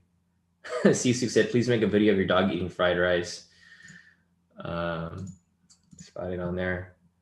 All right, so let me go ahead and take a look at the chat real quick before we continue further. I think I missed out on a couple things as we were going down. Nice. Ruben said US 30 going to full TP. Cheers. Yeah, Velocity said, oof, my stop was too close. Mine too, but it's all right. I locked in some nice profit off that. 7M wants me to take a look at CF at KJPY. So 7M, 7M, KJPY. Let me see if there's any other questions as we continue to move on further. Xavier said, I'm salty because I use a 0.4 lot. That's like pennies right there, right? Xavier, you didn't really make money off that one. It's all right. So we'll be on to the next one from there. Yeah, 7-9. I added you to the list, so I'm gonna get to yours eventually. Let's see. Vernon said, shouldn't you be trailing stop loss slightly? Yeah, I did. I moved my stop loss to TP1. Vernon, that's why I got kicked out of the trade. Xavier said, I thought micro lots on US 30 were equivalent to standard lots. Yeah, now you know. So, I mean, it's a good thing that you did that, Xavier, because it could have went the other way, right? So good thing that you tested it and you confirmed before you actually went heavy on that lot size. Razul said, I'm up 600 euros on US 30, made all the loss from USD and more. Exactly, Razul. So it's all about risk management, guys, right? We win one trade, we lose one small trade, and then you end up heavier in profit overall. So Razul over here is up 600 euros off that US 30. It covered Euro USD very, very easily. So just keep that in mind. And let me continue out further. Velocity says, speaking of payout, do you have to take the payout or could you theoretically leave it in there for a year if you wanted? Yeah, you can leave it up there and build it if you want, just like David said, to have more cushion for the following month. Super Sam's asking, are we gonna be looking for a sale now that it hit all-time high? Not at all, Super Sam. It's been hitting all-time highs all week and it continues up further. So we're not basing our trade off the all-time high because the thing is, everyone here is also looking at the all-time high for US 30. And you don't want to trade where everyone's trading, right? If everyone keeps trying to sell US 30, they're just going to keep pushing it up higher and higher. 73% of people are short. They're thinking the same way you're thinking, Super Sam. And 73% of people are going to lose at this trade because they're going to get, well, I can see this hitting full TP now because people keep trying to short it. And if people keep trying to short it, the institutions are just going to keep pushing it up. Because if they keep pushing it up, they make more money off these people trying to short the market. So I think it's going to continue pushing up. I might even make a re-entry, guys. Don't quote me on it, but we'll see. Let me check on the 1 minute. Yeah, so maybe I'll re-enter this if we get a buy signal above. Because like I mentioned over here, guys, when price closes above the previous signal, like this right here, look at this huge move right here. I mean, it didn't close, but it crossed above it. It just needs to cross above this previous signal. And then from that point, if you were to enter a buy position right here, you'd be in profit 2,000 pips, you know? So I'll keep watching it in case, you know, something happens, but we'll see because we're not sure if it's going to continue up or come down. There's just really no guarantee. So we'll wait and see how that happens. Otherwise for now, we will probably basically just sit tight at this point, and I'll go ahead and analyze all of these other pairs for you guys. So let me continue down further and see if there's anything else. Emmanuel said, so when TP1 is reached, you close partially. No, I just move stop loss and profit. Yeah, exactly what Velocity said here. When TP1 is hit, you move your stop loss. Where do you move? If you move to TP1, wouldn't you get out of the trade? I mean, it depends on where you're moving it to, Emmanuel. But we move it up there, and I made my profit, so I'm not complaining about the profit on that one. Yes, 7IM is asking for CF7 for a CAD JPY. Yeah, it's gonna come 7IM. I have a list of pairs here to look at. I'm still looking at JPY, USD JPY, Nasdaq 100, UK 100, US oil, CAD JPY. Your last. So we have 1, 2, 3, 4, 5 different pairs to look at 7M. If you wanted me to look at that earlier, you got to join the room earlier and put your question there, because we're going in order. I'm not going to skip everyone just to get to yours, but I do see your question there. I responded to you like 3 times already, so just wait for it. It's going to come. But if you want your question asked earlier, you have to join the chat earlier. You can't just join and then ask a question and expect it to be answered right away, because there's 4 or 5 other people before you. So just sit tight. It's going to get to that pair, but you're just going to have to wait, unless you join the chat earlier and put your question in there. I'll get to your question, but just be patient, because we have a lot of other questions here to get to before we get to yours. Okay, so let me see what Velocity is asking here. HGF is asking, how can I get funded without getting verified? What do you mean, HGF? Yeah, Velocity is asking, what do you mean without getting verified? Simple as said, okay. Whatever you mean by that, HGF.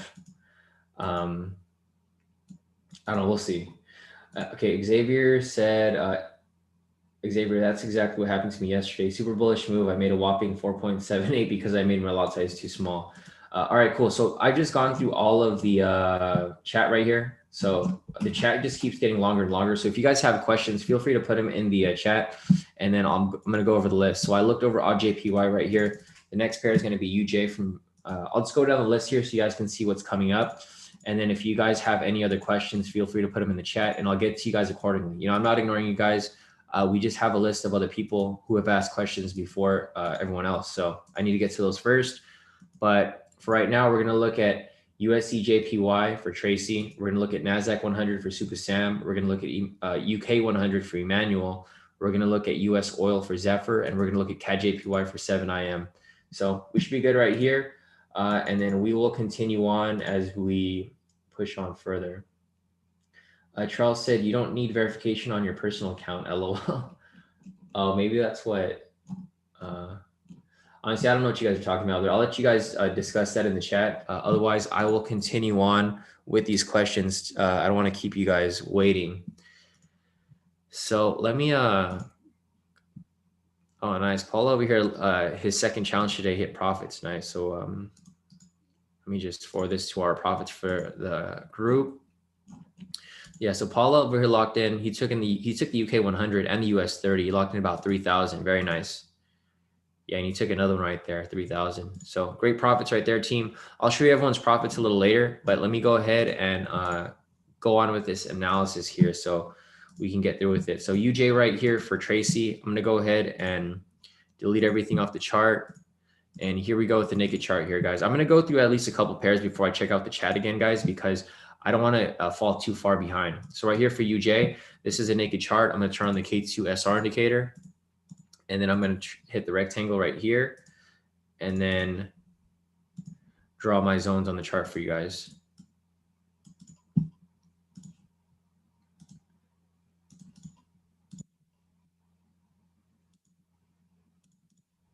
All right, so we got that for UJ. And you guys can see how easy it is to identify these proper zones if you guys have the K2 indicators. It makes a huge difference in your trading game, and it makes your accuracy super on point. That's why we have such a high win rate and why we usually win, because we're exactly on point with everything. So here we are with the zones. You go ahead and zoom out from there. You guys can see how perfectly these zones have been drawn. And you can see right here that there's a huge bullish move, right? This is what Tracy was asking about earlier. She was asking, can I explain what happened to this bullish move? The reason for this bullish move is that there was a lot of news this morning with regard to the unemployment claims that happened to be better than what they anticipated. And on top of that, they have confirmed Biden's election as president this morning. So with that said, it brings morale to the U.S., right? Bringing morale to the U.S., increasing the strength of the U.S. dollar. However, how long is that going to last? Probably not that long, right? This is a temporary move. This is like a small retracement upwards due to the positive U.S. news. However, the U.S. dollar is not that strong yet. We're still in the middle of COVID. We're still printing money for stimulus. It's not going to benefit the US dollar long term. So what I see happening here is I'm going to turn on the momentum indicator. Obviously, we have a bullish momentum right here. But what I see happening is I see this possibly tapering down slightly. I don't know how long this will last for. It might last until the end of the week, if not next week. And then I think eventually it'll come right back down. It might even come right back down right here and come farther down, because you can see right here that it's still attempting to break the structure, right? It broke the structure, but it needs to close above it. So we have about 2 hours left on this candle. You can see that it's tested the structure 1, 2, 3, 4 times. This would be a quadruple test. So for example, here, if price fails to break and close past the structure like it's had over here, look what happened every time that it tried to break structure, right? First time right here, it tried to break structure, or right here, it tried to break structure. It failed. When it failed there, it came straight back down right here for a drop of 100 pips. Same situation again right here. Let me just make this a little wider. All right, so there's first rejection right there, right? Second rejection was right here. It tried to break it, failed. What happened from there? Came right back down for about 50 pips. Third time it tried to test it again right here. It failed horribly. From this point, it tested it, then it shot right back down from that point. Let me turn on the momentum indicator right here so I can show you guys an even better example. So right here, you can see price rejected off this structure. Then it provided a sell signal right here. And then what happens when this appears? It does the same thing it always does. It tests the structure right here, broke through it, went even farther down over here. And same situation could be happening right here, right? Another rejection can happen right here. And following that rejection, if we get a sell signal like we did right here, then odds are it's probably going to come down to test this structure before either pushing down further or rejecting back up, right? A lot of scenarios can play out here. However, for me, I just don't see this being very bullish for too long. I know the JPY was weak for like the beginning of this week, but I mean, we'll wait and see how this ends up playing out, because I just don't see the US dollar being too strong. So for me personally, I think this is going to come back down at some point.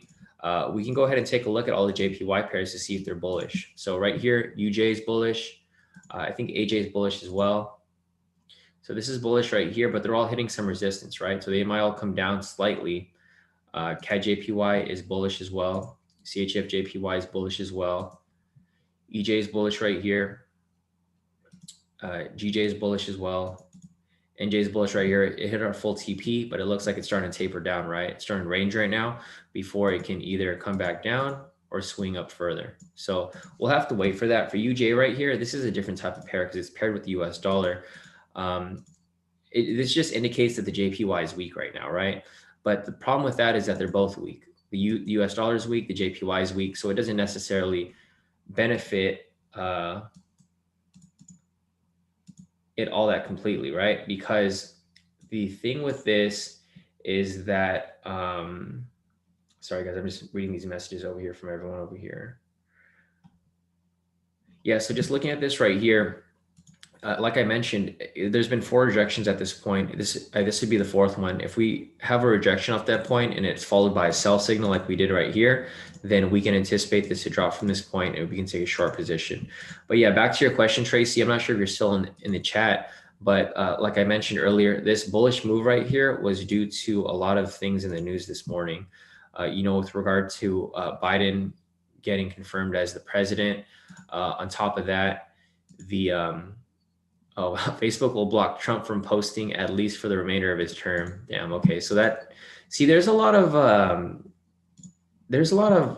things that are counterintuitive. Like we have like this weird news in the US, plus we have the stock market shooting up like crazy, plus we have Biden getting elected as president or confirmed. And then we have unemployment data here that is positive, which should be negative because they've slowed um, hiring. So we have a lot of conflicting information here, but overall the US dollar still seems weak.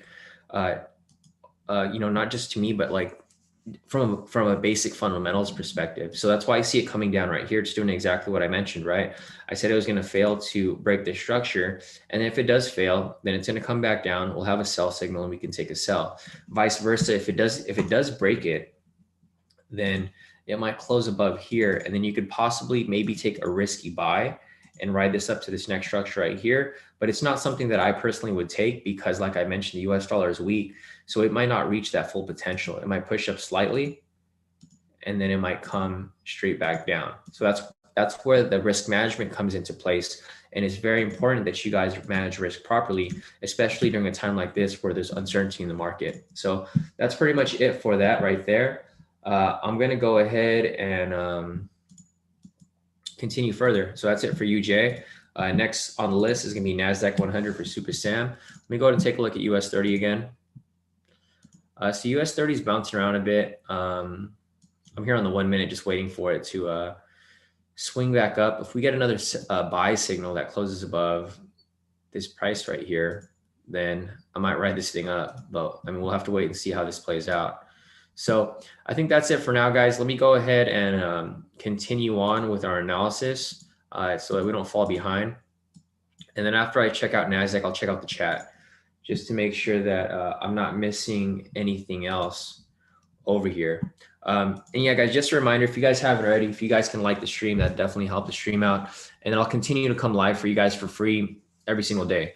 Just a reminder, this is completely free, guys. If you guys have any questions, whether you're part of K2 or not, I'm here to help you guys. And we just want to spread the help, guys. So if you guys can help spread the word, share the stream, like the stream, follow, subscribe, all that stuff, that'll definitely help the channel grow and it'll help me continue to come on here for free. Obviously, I can charge for this, but I don't. I let you guys join for free.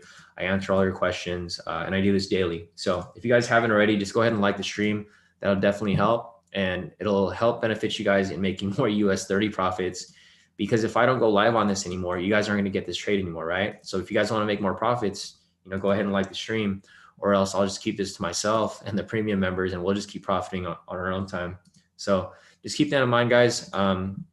Look at the next pair, NASDAQ 100 for Super Sam over here, and we will continue on. So here's UK 100. I'm going to go ahead and delete everything off the chart. Go on the 1 hour chart to draw my zones. Hide this from there.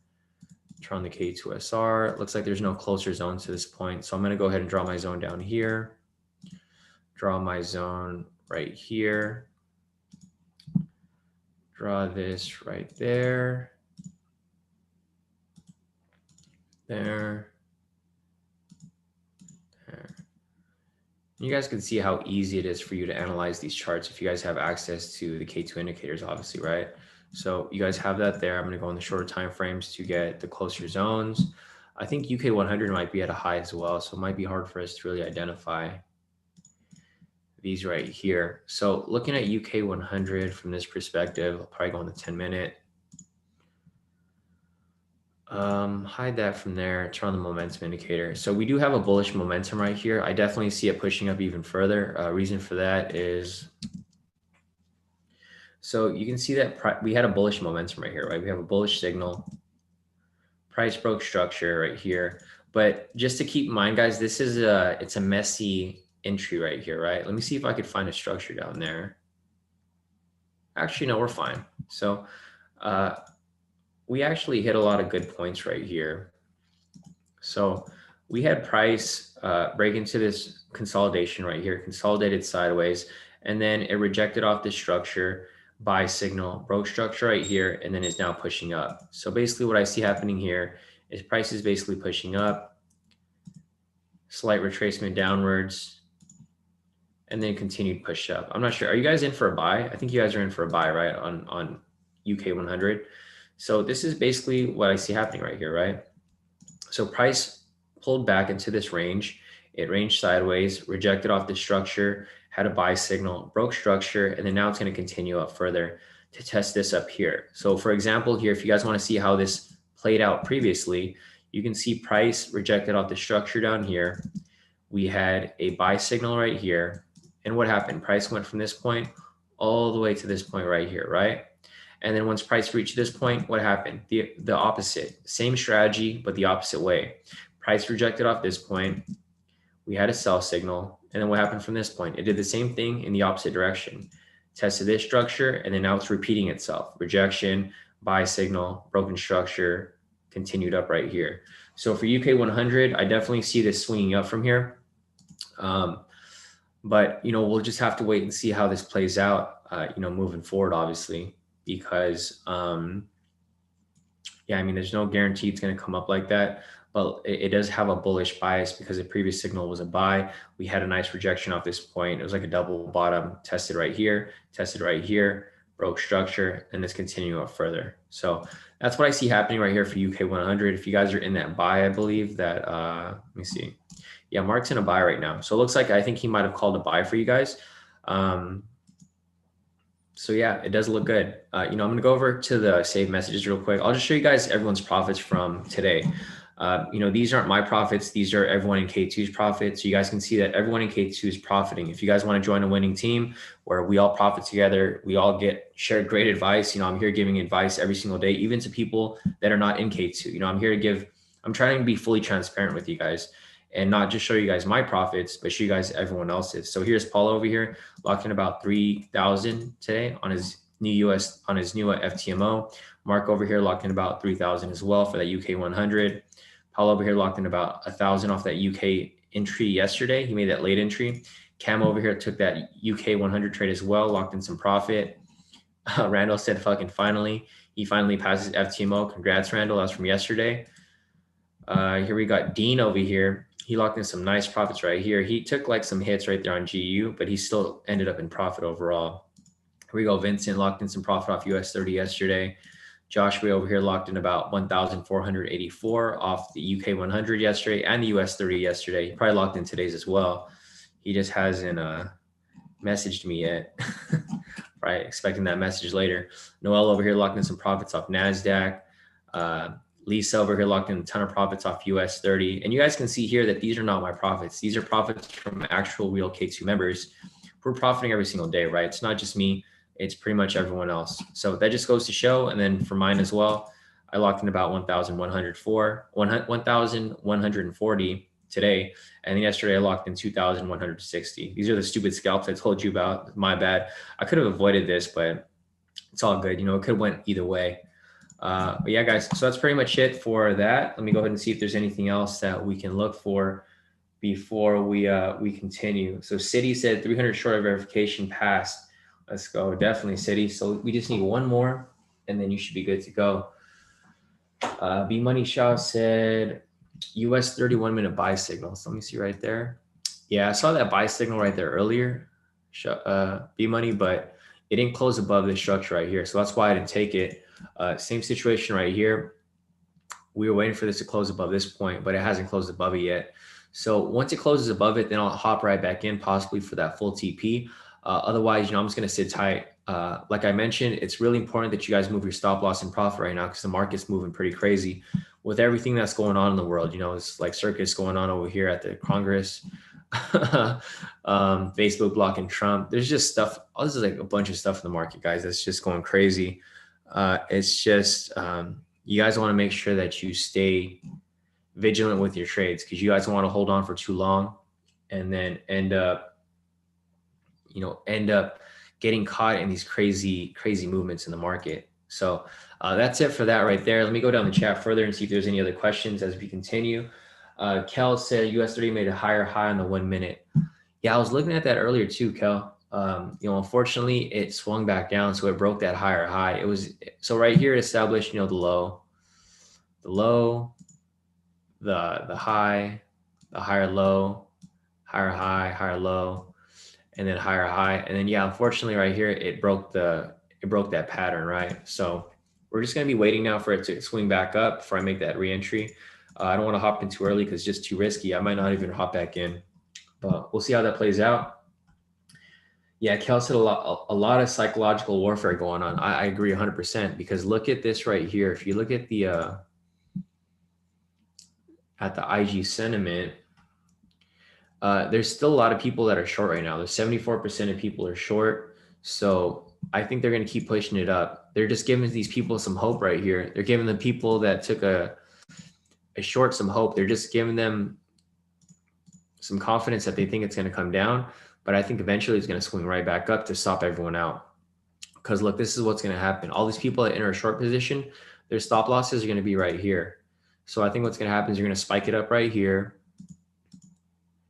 Then they're going to bring it down right here. And then people are going to enter another sell, right? They're going to keep tricking these people. They're going to keep trapping them because they don't know what they're doing.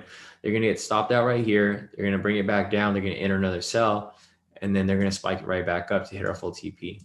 So let's make that happen. We'll wait how that plays out, and then we'll continue further. But okay, so let me continue further down this list real quick.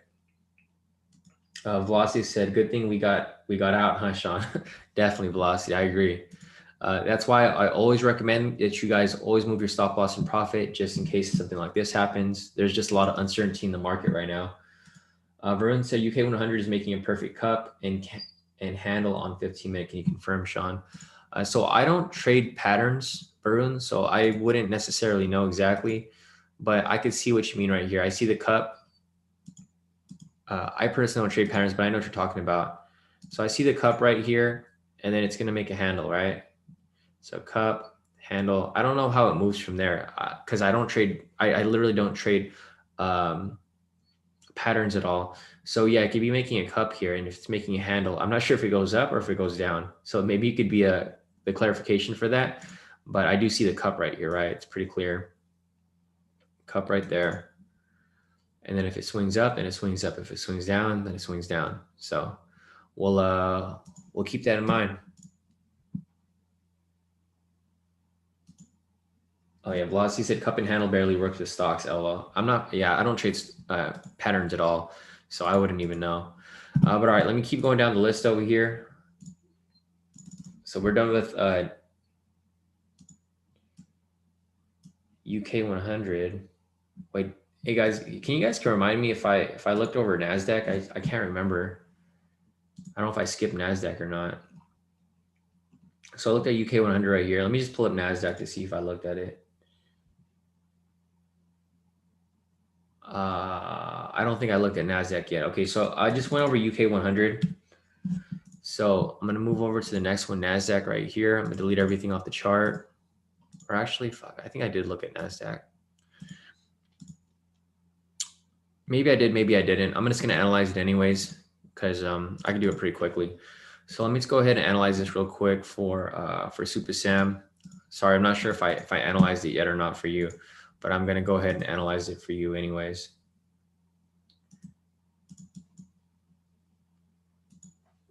Price is so far from this lower structure that I can just ignore that one down there.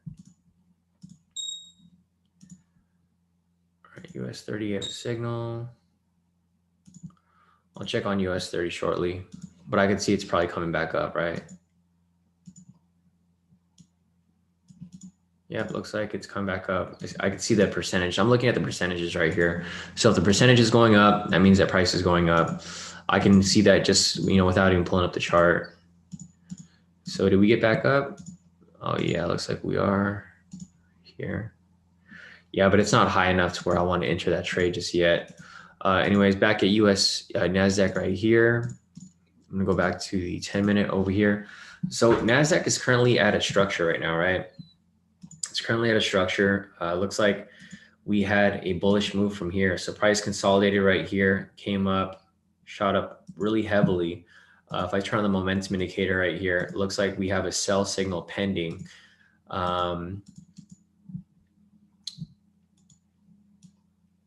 Yeah, I don't know how this is going to move. The thing with NASDAQ is that, and with all indices, is that the NASDAQ is, it's all news based. So depending on what's going on in the news, it can easily affect it, or it can easily not affect it as well. I mean, it could go both ways depending on what's being sent. Looks like the last news was about 3 hours ago. Tech and healthcare will be 2021's big winners. But this is like long-term change. So looking at the NASDAQ right here, so like I mentioned, we have a pending sell right here. However, the bias is still long, right? Because we had a bullish signal right here. You can see that when we had this right here, when price broke out of the structure, we had a bullish signal right here. And then it broke structure up here. As it broke structure, it continued up further, right? Continued up further right here. Rejected off this point. It might come down slightly before coming right back up. So what I'd be waiting for right here is I would be waiting for price to break structure above here.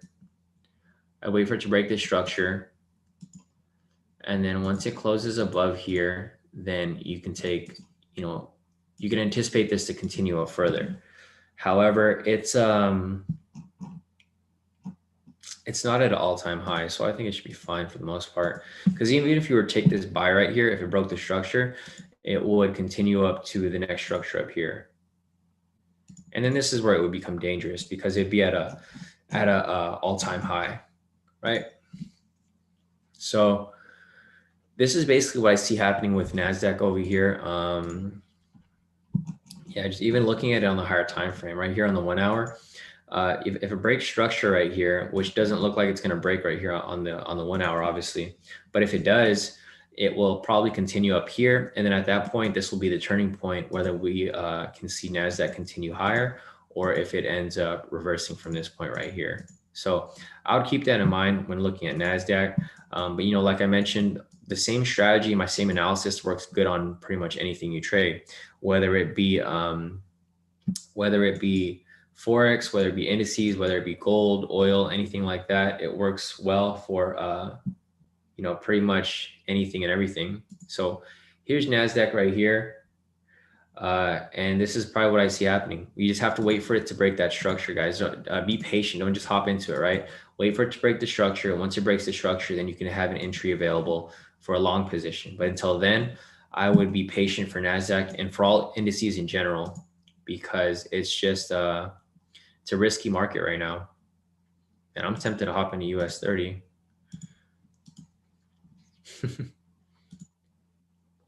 Looks like it's not like it could be doing well right now. But I mean, we'll see how this plays out. I'm not going to jump the gun or anything like that. But we'll see, just like I mentioned before, everyone that entered a short position, their stop loss is going to be around this area right here. So we'll see if it does exactly what I mentioned, right? It's probably going to come up right above it. And it's going to come down slightly.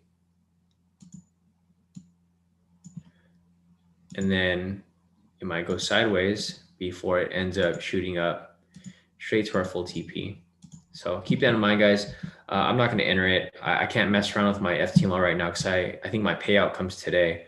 So I need to be careful with my FTMO and make sure that I get that payout. Because the thing is with FTMO, if you're trading on your payout day, they're going to automatically close your trade if it reaches the next day, which is in about 4 hours for me. So I'm not going to trade anymore on my FTMO. I'm just going to take my money for the month and then continue on further.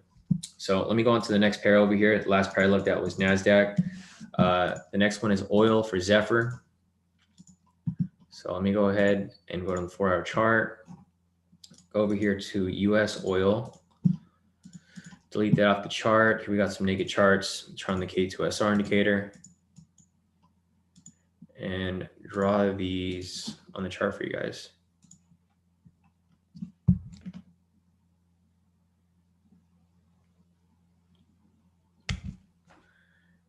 That's funny. I just get these people on like IG that are trying to, there's like this one guy on IG, he keeps trying to message me, but he doesn't know that I know he's an IML. He's just trying to steal my signals. Because someone else, and it's funny, like there's a lot of guys here that, I don't mind if you guys use the signals. You guys give credit to K2 at least if you guys are going to steal my signals and post them like they're yours. But it's funny because a lot of these people don't realize that there's people in your own group, like there's IML people that are messaging me like, hey, bro, this guy's copying your trades. And I mean, it doesn't bother me, guys. You know, I know my trades are good and they're accurate. That's why you guys want to copy my trades. But if you guys are going to do that, you know, at least give K2 some credit. Just say you got it from K2. It's not a big deal, because people are going to just keep stealing my trades regardless. And you know, that makes more of a reason for me not to come live and show you guys my trades live, because then people just want to come take my trades. But it doesn't matter, guys. I'm here to help you guys out. I can't stop these scammers from trying to scam people with my trades. But yeah, it's just funny, because it's funny when your own people are snitching on you, and then you try to message me like it's nothing. It's like this dude over here is messaging me like he's asking me how to trade, but he's here sending out my signals. Come on, bro. If you would just sit on this live stream, you could learn how to trade. You don't have to copy my signals, because I give you guys all the tools that I use. It's not I mean, it's not freaking rocket science, bro. You guys can easily learn what I'm doing here if you guys actually put in the work. So if you're on this webinar and you know who you are, who's messaged me on IG, you'll probably get a response from me by tomorrow, because you're just not priority right now. All right, so we have this set up over here. We have this set up. Let me go ahead and let me see. Man, this is like messy up here. I don't like how the zones get drawn up like this. So let me just go ahead and redraw these zones again, guys. Sorry. I don't like how the zones are kind of all over the place. Varun's asking, but Shawn, it's good for you because more people buy at the same time, or will be a chance for win, right? No, Varun, it's different. It doesn't work like that, because we're not trading stocks. These aren't something that you can pump and dump, right? For Forex, it's like $1 trillion market, right? So you can't really push price unless you're putting like some crazy orders, like millions of dollars of orders. And we don't have like millions of people putting in orders. So it doesn't work the same way as stock market, where you can pump and dump it. It's actually a lot different. So just keep that in mind. I know some people might think that they correlate, but they're not. Even with US 30, it's not the same thing, where you can just put in a bunch of orders, or you have like someone calling all these buys or sells, and it's going to push price. Generally, it doesn't push price. That's why we don't get in the way of the market makers. We just let them push price wherever they want to go, and we just play within their game. So looking at oil right here, guys, it's currently at resistance. We do have a bullish signal right here. So it played out exactly like I mentioned, Zephyr, right? Let me see. Zephyr said, given that the US 30, NASDAQ 100, S&P 500, not to mention UK 100, all move in similar trend, would you not expect the forecast to pan out same for all of them? Or does the subtle differences in SR structures have a significant impact? So Zephyr, I think you might be confused, because they don't move together. They're actually very different. US 30 only has it's a 30 stock index of like certain stocks. The same with NASDAQ, they're all tech stocks. So they actually don't move in the same direction. They're actually very, very different. So if I pull this up sorry, let me just finish your analysis for oil first before I answer your question. So just looking here at US oil, like I mentioned, I analyzed this all this week, I think. So I identified that there was a rejection here. I identified that there was a bullish signal right here and a break in structure. And then I gave you guys a tip that I was going to come test the structure, right? It did exactly what I thought it was going to happen. So for here on this point, we still have a bullish bias, because the previous signal was a buy signal, right? So we would want to anticipate this to break the structure right here. And once that happens, we can take a long position right here and then write that up. Vice versa, if price doesn't end up breaking the structure, price could easily reject off here and come down to retest this structure before correcting back upwards, right? Because you guys can see that it works in both ways. We have a rejection off here, buy signal, test this structure. Same situation over here. We had a rejection up here, sell signal. And then what did it do? It came down and tested structure down here, right? After it broke structure right here. So the thing with this strategy, guys, is that it works both ways. You just have to identify certain things: rejection, buy signal, breaking structure, test the next structure. And then from there, rejection. Like here's another example, rejection. If we get a sell signal, somewhere over here randomly. Say we get a sell signal like we did right here. What's going to happen? It's going to come down and test this structure before it does the same pattern again in either direction. So just keep that in mind.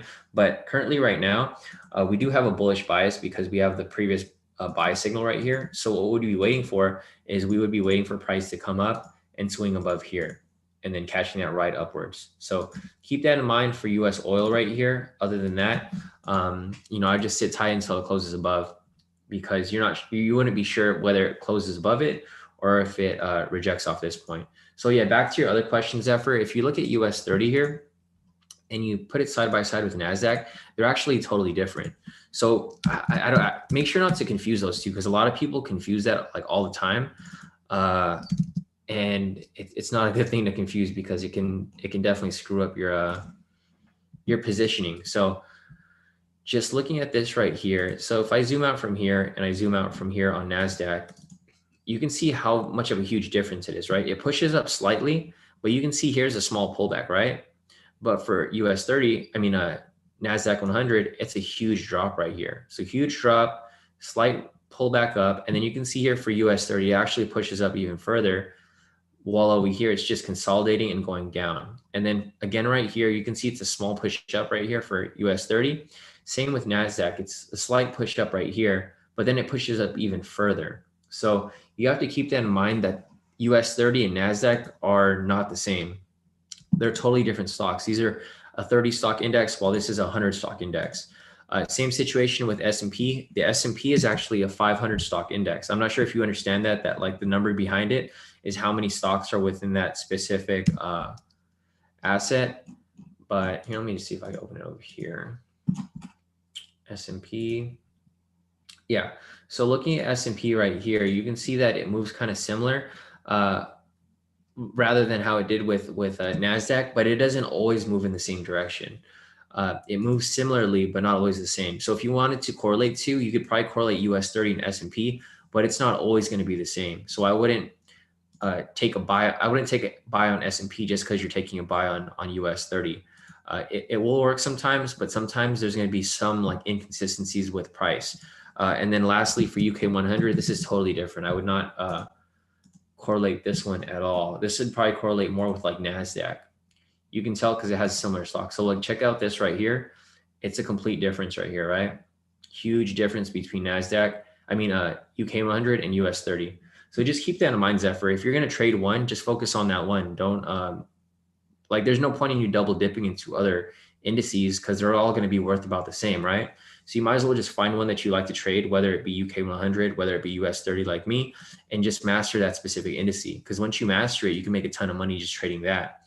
You guys have seen from my FTMO, I pass FTMO all the time, and I get funded accounts just trading US 30 once a day. If you are able to master one asset, you can make a ton of profit off that. I'm sure you've seen it from other people too. There's a lot of other big names where they just trade a certain amount of pairs and they make a ton of profit off it. Like US 30 is my money maker. And then my Forex pairs right here, I have so many to trade where I still make money off this too. It's just not, not as much as US 30. That's why I've put so much focus on US 30 versus other pairs. But yeah, so keep that in mind. Let me continue on, and then we'll push forward. So let me see if there's anything else that I need to cover here before we move forward. 7M, if you're still here, you're next with your K² JPY. I know you've been asking for that. So you're going to be next with your analysis. Other than that, we don't have any other questions. So if you guys have any other questions, feel free to put them in the chat. Otherwise, we will continue on with this last analysis and see if there's anything else we could look at before we log off for the day. I do have like 13 messages here on Telegram that I have to get to. I've got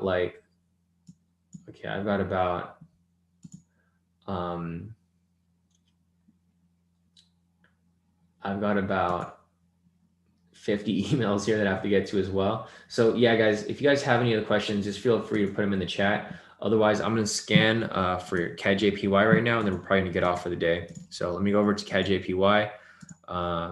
Let's see if there's any entries right there. All right, so here's CAD JPY. I'm not sure if I called this, but it did hit full TP. I haven't marked up, obviously. So I did analyze this for you guys this week. Yeah, on the 5th. So I analyzed this on the 5th. I said it broke structure and it was going to shoot up, and that's exactly what it did. So let me go ahead and redraw everything on here. Let me take everything off. Delete everything off here, zoom out, turn on the K2SR. And CAD JPY is bullish just like the other pairs. However, it's in a zone right now.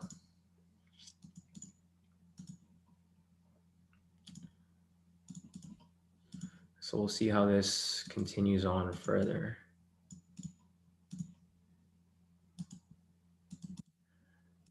That lined up. All right, so price is currently within a zone right now in CAD JPY. I personally wouldn't take it. I'll turn that off, zoom out from this point. You guys can see here we have perfectly drawn zones. So looking at CAD JPY right here, you can see price came down, rejected off this point, and now it's in a bullish momentum, right? So we're going to turn on the momentum indicator and identify this stuff here. So same thing that I've always been mentioning, guys. The same strategy works for every single pair, every single asset, every single everything. We have a rejection right here. We have a buy signal, and it has broken structure. So that's a 2-for-1 right there. Rejection, buy signal, broke structure. What does it do? It does exactly what I always mentioned it does. Test this structure up here, right? After that, price comes from this point, rejects off this here. We have a sell signal. What happens from there? Does the same thing we always mention. It goes and tests this structure down here. Same situation again right here. Rejection, buy signal, broke structure, tested structure. Came down here, rejected off this structure right here. So here's a rejection right here. We have the buy signal right here. Price broke structure right here. And then what happens? Does the same thing it did over here. History repeats itself. Comes, tests this structure over here. What do you think is going to happen at this point? When price breaks this structure up here, then this would provide for a long entry right there. I probably wouldn't take it because there's not enough space right here. It's only 17 pips. So I'd probably wait for it to break above this structure way up here. And then when that happens, we can take a long position right there. So keep that in mind right here. You know, obviously you guys can see that history just always repeats itself as long as you're able to draw these zones. So you guys can see how important it is that you draw proper zones on the chart because you guys can identify exactly where price is going to be going moving forward. So looking at this right here, delete all this stuff off the chart.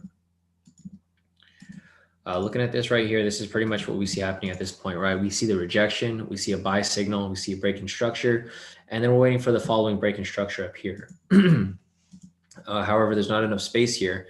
You can see that once price reached this area that it did the last time, it ended up rejecting, providing a sell signal and breaking structure, and then pushing down in this direction right here before, you know, swinging right back up. So you guys can see that there's a couple scenarios that can play out. It can either break the structure, continue up higher, or it can reach this area and reject right off it. So keep that in mind. Make sure that you analyze, you know, all your positions from all different aspects. Make sure you're not just looking at it from one way, because you guys have to analyze charts like you're playing chess. You have to be 2 steps ahead of the game. You have to understand where everyone else is trading, and you have to make sure that you're not trading like the sheep, right? Because if you trade like the sheep, you're probably going to end up getting stopped out. Just like with US 30 over here, we have a whole bunch of people entering sells over here because we have 74% of people short. But look what happened. All the people here that keep shorting the market, you know, people try to enter sell positions right here. They're like, oh, price broke structure, I'm going to enter a sell right here. What happens there? You know, they enter the trade, they get stopped out. They see price come back down here again. Everyone's entering a sell position. You don't want to be where everyone's trading. People enter another sell position right here. They get stopped out a second time. They see price coming down again right here. They enter another sell position. They get stopped out again. What do you think is happening right here, guys? People are entering sell positions here because they think it's going to come down, right? You don't want to be where everyone's trading because everyone fails at trading. There's like 10% of people that actually are profitable trading long term. And, you know, in order for you to be part of that 10%, you have to trade how they trade. You can't trade how everyone else is trading, or you're just going to keep getting stopped out. You're going to keep losing trades up until you blow your account. So just keep that in mind, guys. And I think that's about it. We have no more questions left on the chat. So I pretty much answered every question that you guys have. If you guys have any other questions, you know, feel free to reach out to me on Telegram and I can answer your questions. Let me see. We have one from Zephyr over here. Zephyr said, wondering if the main reason for US 30 success is particularly due to catching the first valid signal of the day, which is most accurate with regard to the direction for the rest of the session. As such, I'm wondering if the same can be done for NASDAQ and S&P. Yeah, Zephyr, a lot of people use the same strategy that I use for US 30 on NASDAQ and S&P. I don't know. I can't say personally if it works because I don't use it. I haven't tested it myself, but a lot of people in the group have done it themselves, and they've been very profitable just trading on their own. It's something that you can try too. I'm not sure if you have access to the indicators. I think you do, right, Zephyr? So if you do have access to the indicators, you can try it yourself. Just go on like NASDAQ or S&P, like however you want to trade. You just go to I don't know, what do you like to trade? Do you like to trade NASDAQ? Let's see. So if I go to NASDAQ over here, I'll just show you for example, what I mean by that. So like, for example, here, we turn on the momentum indicator. We go to 630 right here. There's no signal there. So we'll go to the previous day, 630. 630 right here. And then look at the buy signal, full TP, right? So it looks like it does work. It's just, I don't trade it because like I mentioned, I just trade US 30. There's no problem with you trading these other pairs. It's just me personally, I just trade US 30. So again, right here, 630, the first signal was a sell over here. Looks like this might have hit stop loss unless your stop loss was wider. I don't trade NASDAQ, so I don't know what's a wide stop loss and what's not. But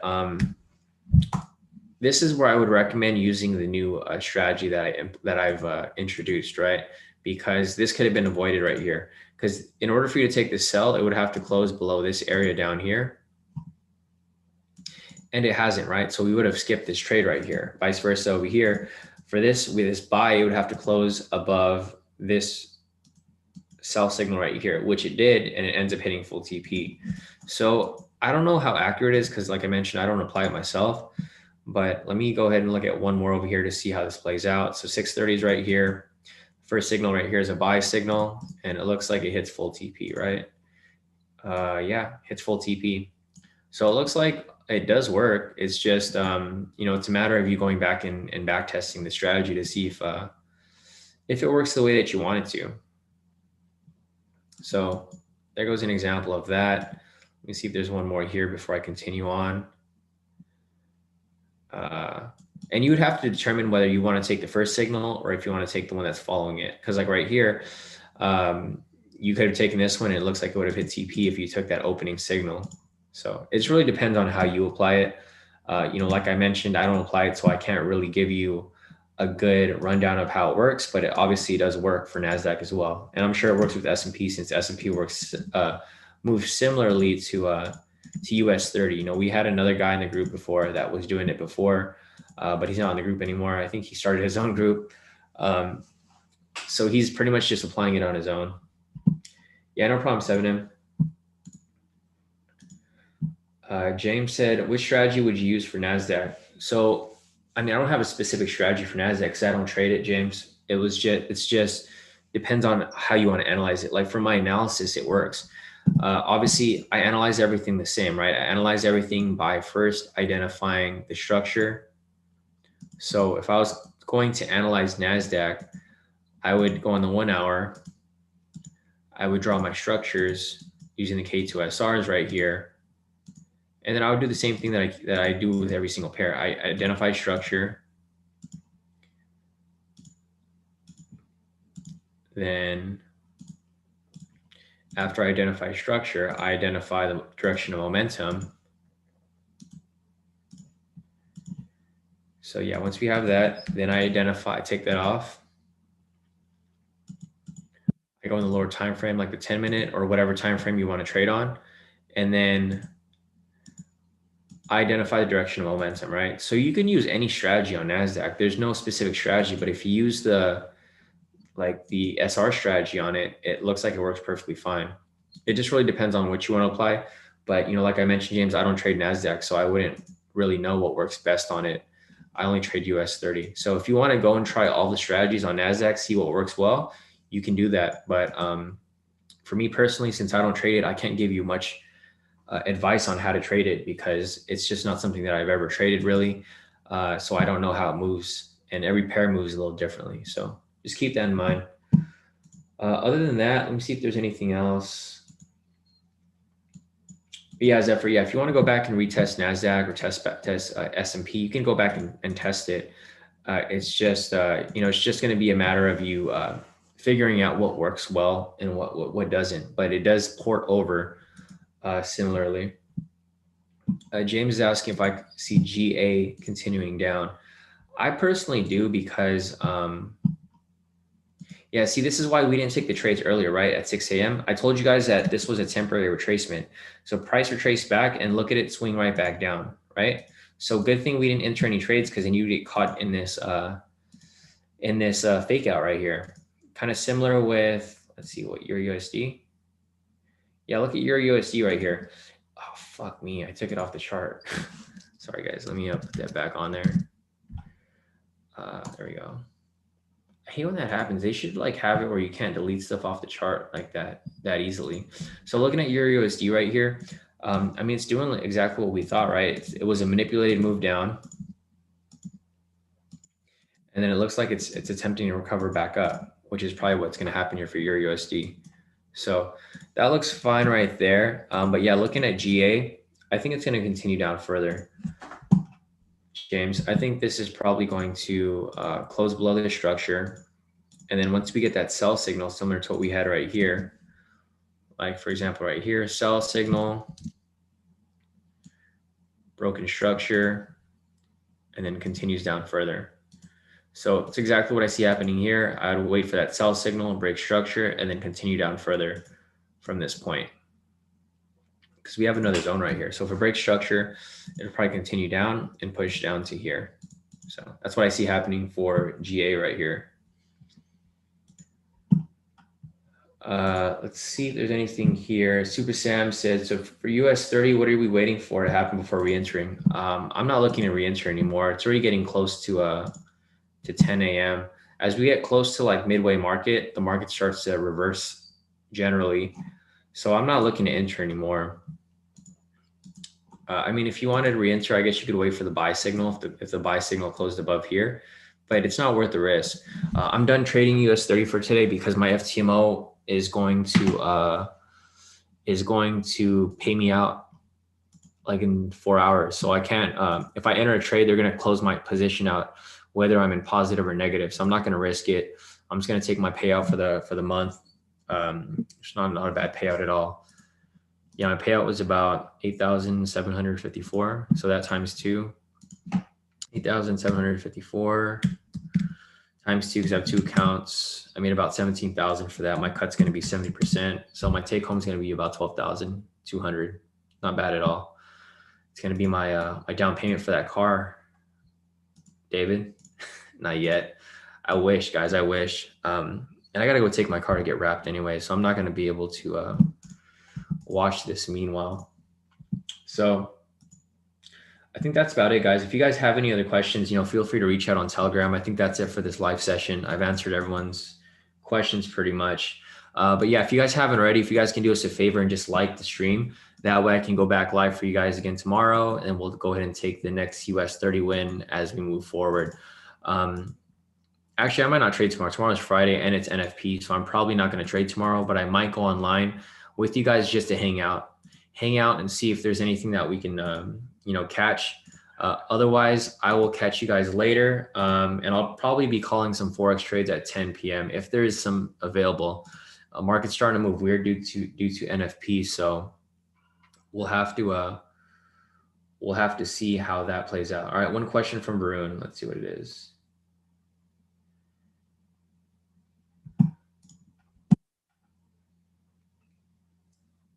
Varun, you have earned 8K per account.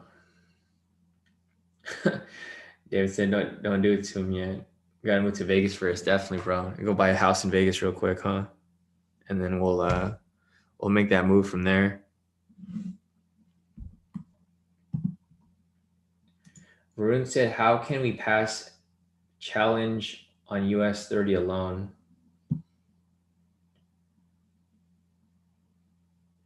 Varun.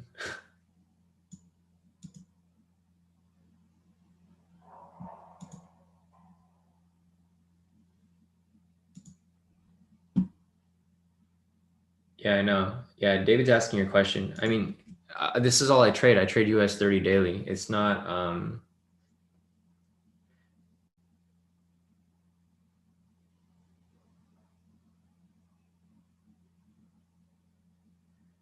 no, it's not for that's for my funded account because my funded account, I'm not taking the heavy risk on those accounts anymore.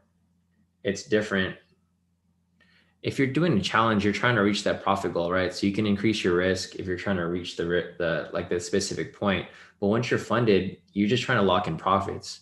I think you're getting confused with you're not always going to have consistent profits every month, right? It but if you're trading the challenge, you can increase your lot size if you need to just make a little more to reach that profit goal. But your goal should always be to lock in profit. You don't need to hit that 10K every single month.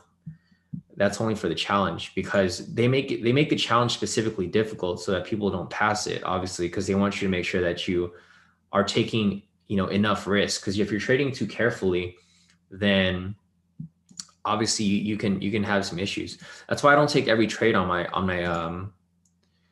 FTMO account, on my FTMO funded. On your challenge, it's a different story because you're just trying to reach that certain price point. I'm gonna turn on these pivots for B money real quick.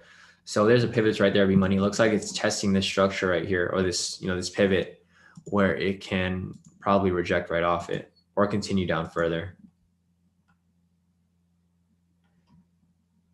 So it can be, yeah, looks like it's either going to come down to this point or, and we'll see how this plays out. It might come down, test the structure, or it might come up from there. So yeah, going back to Varun's question, like Varun here, he's having unrealistic goals. He wants to hit 10,000 every single month, and it's not necessarily guaranteed you're going to hit 10,000 every month. Obviously, I take a calculated risk, and I only trade certain lot sizes. Sometimes I take smaller lot sizes on my funded accounts because I'm just trying to make profit, guys. Your main goal is to make profit once you're funded. When you're taking a challenge, you're just trying to reach that specific profit goal. But I also took a withdrawal from that account too. That's why the number is different from there. Uh, but Varun, yeah, I think you're putting your expectations way too high, where you're trying to reach, like there's no way you're going to be super positive every single month, right? You guys saw from my other month over here, I was 13,000 in profit, right? So let me go over here real quick. It's different when you are doing the challenge and when you're doing funded, because when you're funded, you just want to make profit. When you're in the challenge, you could take unnecessary risk to reach that goal, but you're not going to do that every single time, right? So I'm going to show you guys where my thing was over here. So I think I had a video or something. Was it in December? Yeah, so you can see here the previous month in December, Varun, I made 13,000, right? So it's going to vary by the month. It just depends on how, but this is for my funded account. You can see I have a withdrawal here for a certain amount, like 300 bucks, but my profit was about like 13,000. It just depends on what you're reaching for. Once you're funded, you just want to make profit. You don't want to necessarily go for that 10,000 every single month. Like you can, but like for here, you can see like for the month of December, I went from like zero profit. Let me see where I went from. I went from like, or is it 200 in profit? Or no, I went from 2,000 in profit up until like 4,000 in profit because we just kept having wins, right? 5,000 in profit. And then at the end of the month or at the end of my payout, I ended up with about 13,000. So it just really depends on how you're trading it because you can increase lot size. Like right here, see, I increased like to like 25 lots. You can go from like 10, 15, 25 if you're unfunded, depending on how you're trading. But if you're just trying to pass a challenge, you just want to reach that 10,000 threshold and then you can pass. But for me, I'm not taking like that crazy risk because I just want to make profit and, cash out this because I already have funded accounts. I don't need to reach a profit goal every month. But yeah, so hopefully that helps, guys. I think that's it for all the questions here. Otherwise, You guys can reach me on Telegram. I have a bunch of messages here to get to. If you guys emailed me, I haven't gotten to those emails yet. So I'll try to get to all of that. Otherwise, I'll catch you guys tomorrow morning for the live session if I come on. I'll most likely come on even though I'm not going to trade, just to answer your questions and give you guys advice. Other than that, I think that's about it. Thanks for showing up, guys. If you guys haven't already, go ahead and like the stream and subscribe to the YouTube channel, and then I'll catch you guys tomorrow morning. So see you guys later, guys. I'll give you guys some updates on the charts, and then I'll probably send some signals out